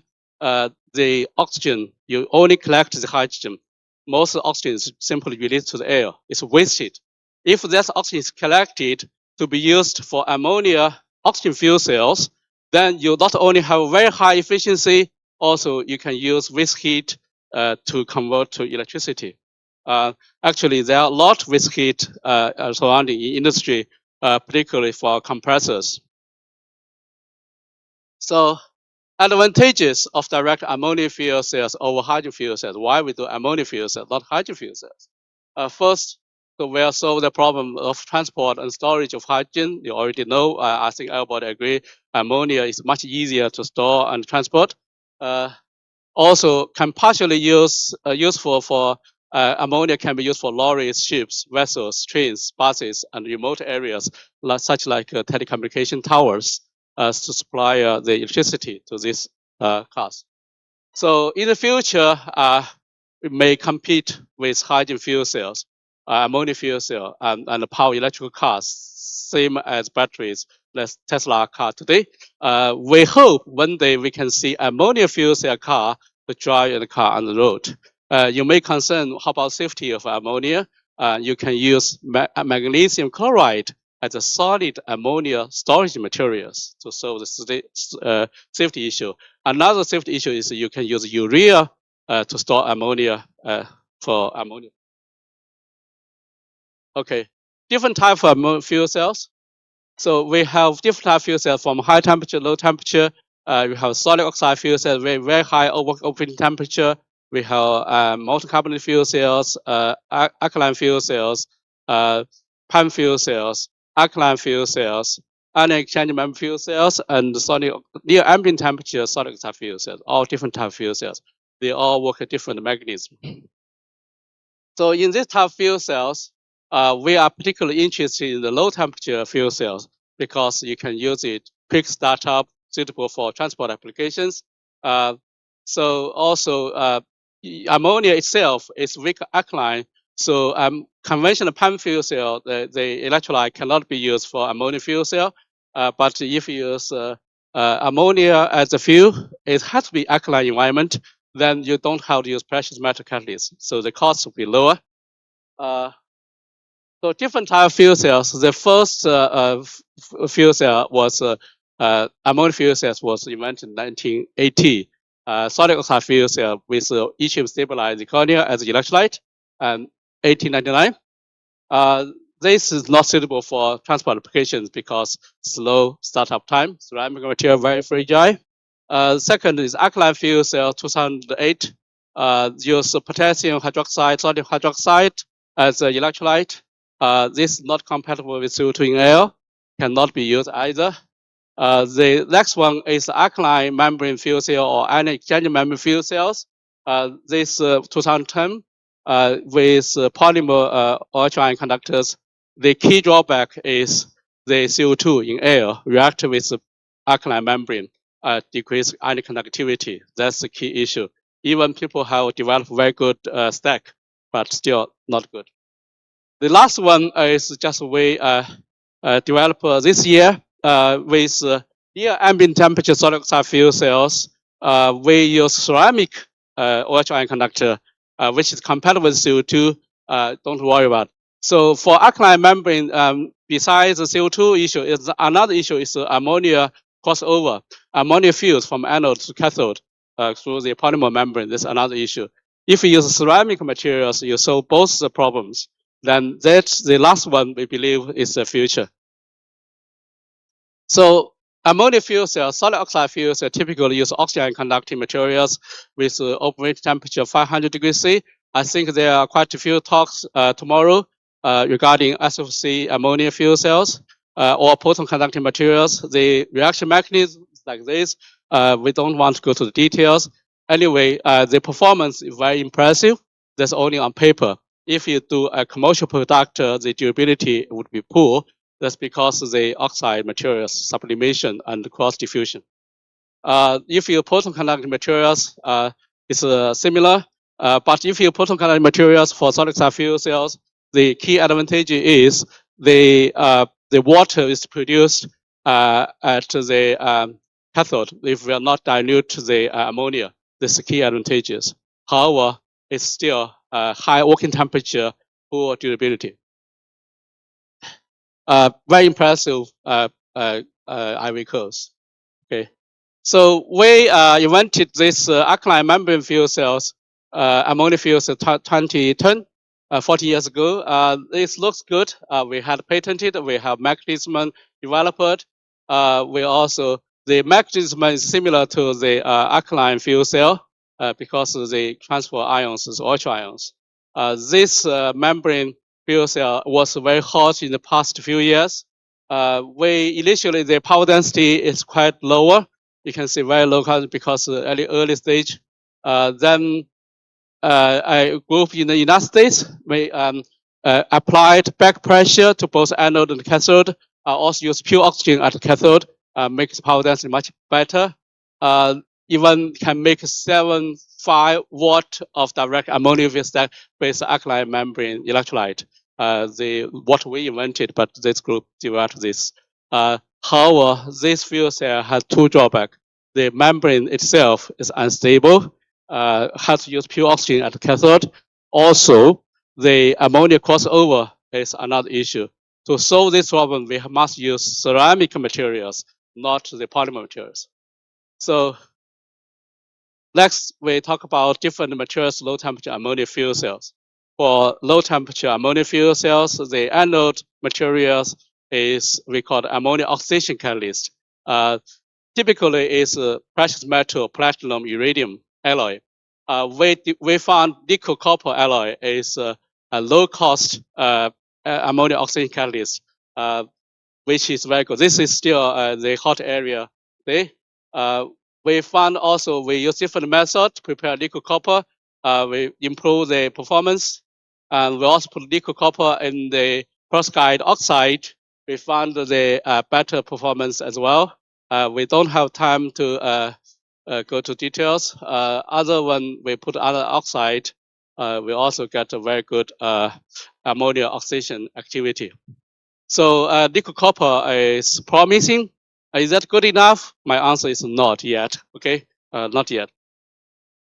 The cathode materials is not problem. This spandrel oxide, like manganese, cobalt oxide, has been used ammonia oxygen fuels to demonstrate excellent performance. So cathode not problem. In our group, we found perovskite, lanthanum, chromium, iron, cobalt oxide is also a good cathode for ammonia fuel cell. It has a comparable performance to the platinum carbon. Basically, you don't need platinum as a cathode. You can use low-cost oxide materials for direct ammonia fuel cells with working temperature around 100 degrees C. What we found is when we do the remember this performance, the cathode is air, not oxygen. The fuel cell performance degraded against time. That's because the membrane, this fuel performance still uses a polymer membrane, and membrane itself is not stable enough. So that's why we need to develop a new membrane. If you think about fuel cells, it's hydrogen produce electricity. If you do electrolyze, it's the opposite process. A normal fuel cell electrolyze, you need the key electrolyte, which is ionic conductor. So far, the ionic conducting materials for fuel cells and the electrolytes only 3 types: oxygen ions, protons, or hydroxide ions. Only 3 so far. Okay. So for hydrogen production, you can use forming of natural gas grade hydrogen. We will not talk about, but if you use electrolysis, you can use solid oxide electrolyzer, proton exchange membrane electrolyzer, anion exchange electrolyzer, alkaline water electrolyzer. All these named after the key electrolyte materials. If you use solid oxide material as electrolyte, it's called solid oxide electrolyzer, right? All named after this. For fuel cells, same. No matter hydrogen or ammonia fuel cells, you can use the solid oxide fuel cells, proton exchange fuel cells, anion exchange fuel cells, alkaline fuel cells, all named after the key electrolyte materials. That means electrolyte, the key, is very important, the most important materials.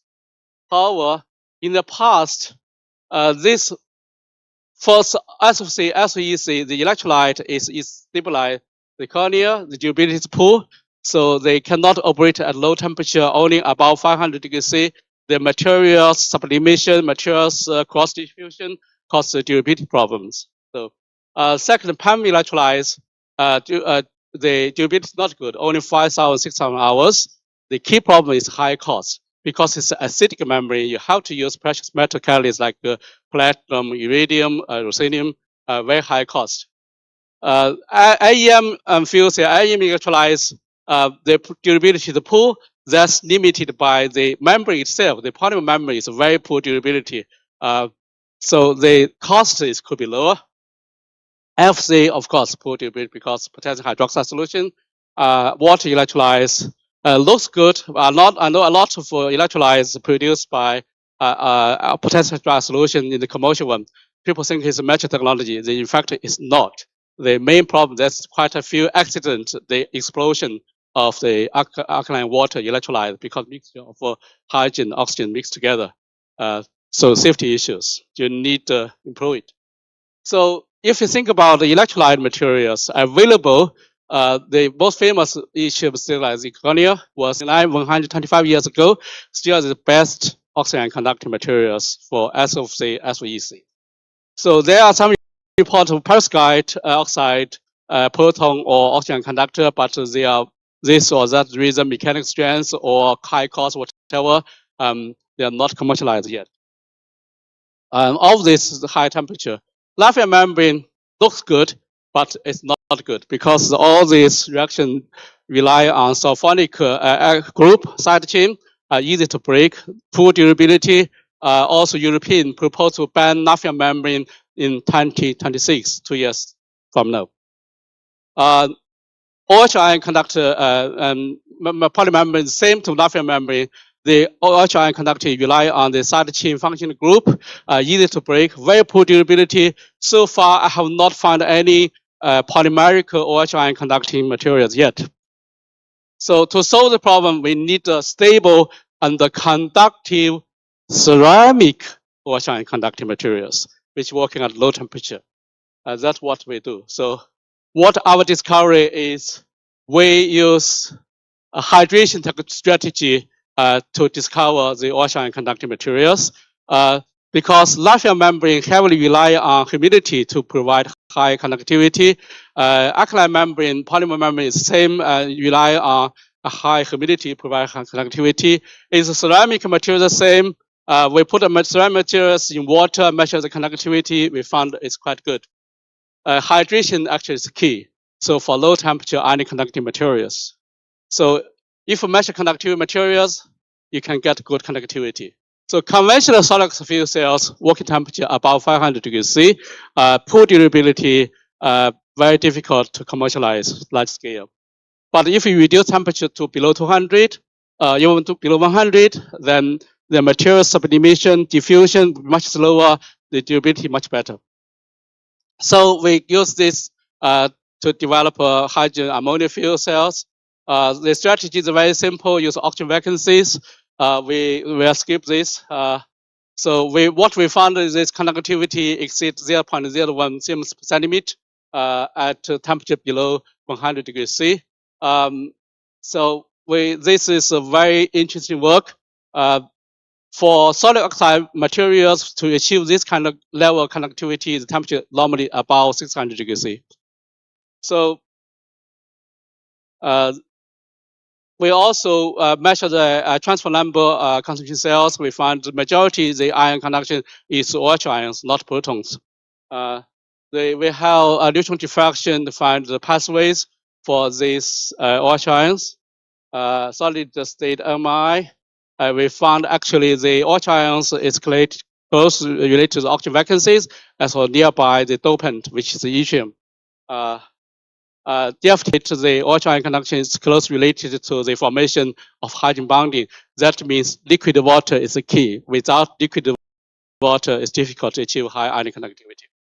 But doesn't matter for electrolyzers, for fuel cells, you always generate liquid water or the membrane is put in the water. So if you put conductivity, measure conductivity of calcium decarnate doped by yttrium, and in pure water, you can see conductivity very low. But if you put in 6M potential hydrolyzed solution, then the conductivity 690 degrees C is 0.1 Siemens. This is as high as lithium membrane. A very high conductivity can be used for fuel cell electrolyzer. Because the conductivity in potential hydroxide solution increased 100 times, this we call the feeding effect. We have details. We also did isotope to demonstrate the wash conduction. We will skip this. Very important, we demonstrate this material can be used for direct ammonia fuels. The last plot, it can be used, but we need to optimize the interface to improve the power density. So we also have some work on strontium series. This will be presentation tomorrow. We will not go deeper. So we already find better ionic conducting materials higher than both these. So if we have a good ceramic ionic conducting materials, low temperature ionic conductor, you can make membrane MEF fuel cells. Then you can use it for vessels, lorries, and other application, transport applications. Last part, I will go quick. Urea fuel cells. Global urea production is 180 million tons. The urea price is $315 per ton, or $0.3 per kilogram. Very cheap cost. So that blue, this is SCR, as Europe is everywhere. If you have urea fuel cells, you can produce, you drive your car. We developed the first urea fuel cells. So the energy power density is not great. Some groups in the United States further improve the durability and power density of urea fuel cells. Urea is non-toxic, remember, very easy to transport and storage. So our work was interested by new scientists, BBC News, interesting work, and a Chinese journal. So let's end here. So in summary, direct ammonia fuel cells, near ambient temperature solid fuel cells based on stable ceramic conducting materials, tolerable with CO2, with minimum ammonia crossover is a promising technology to generate power for ammonia, from ammonia. Also, in the future, if you worry about safety, you can use direct urea fuel cells, which is non-toxic solid powered as well. Then that's future technology. Thank you for your attention.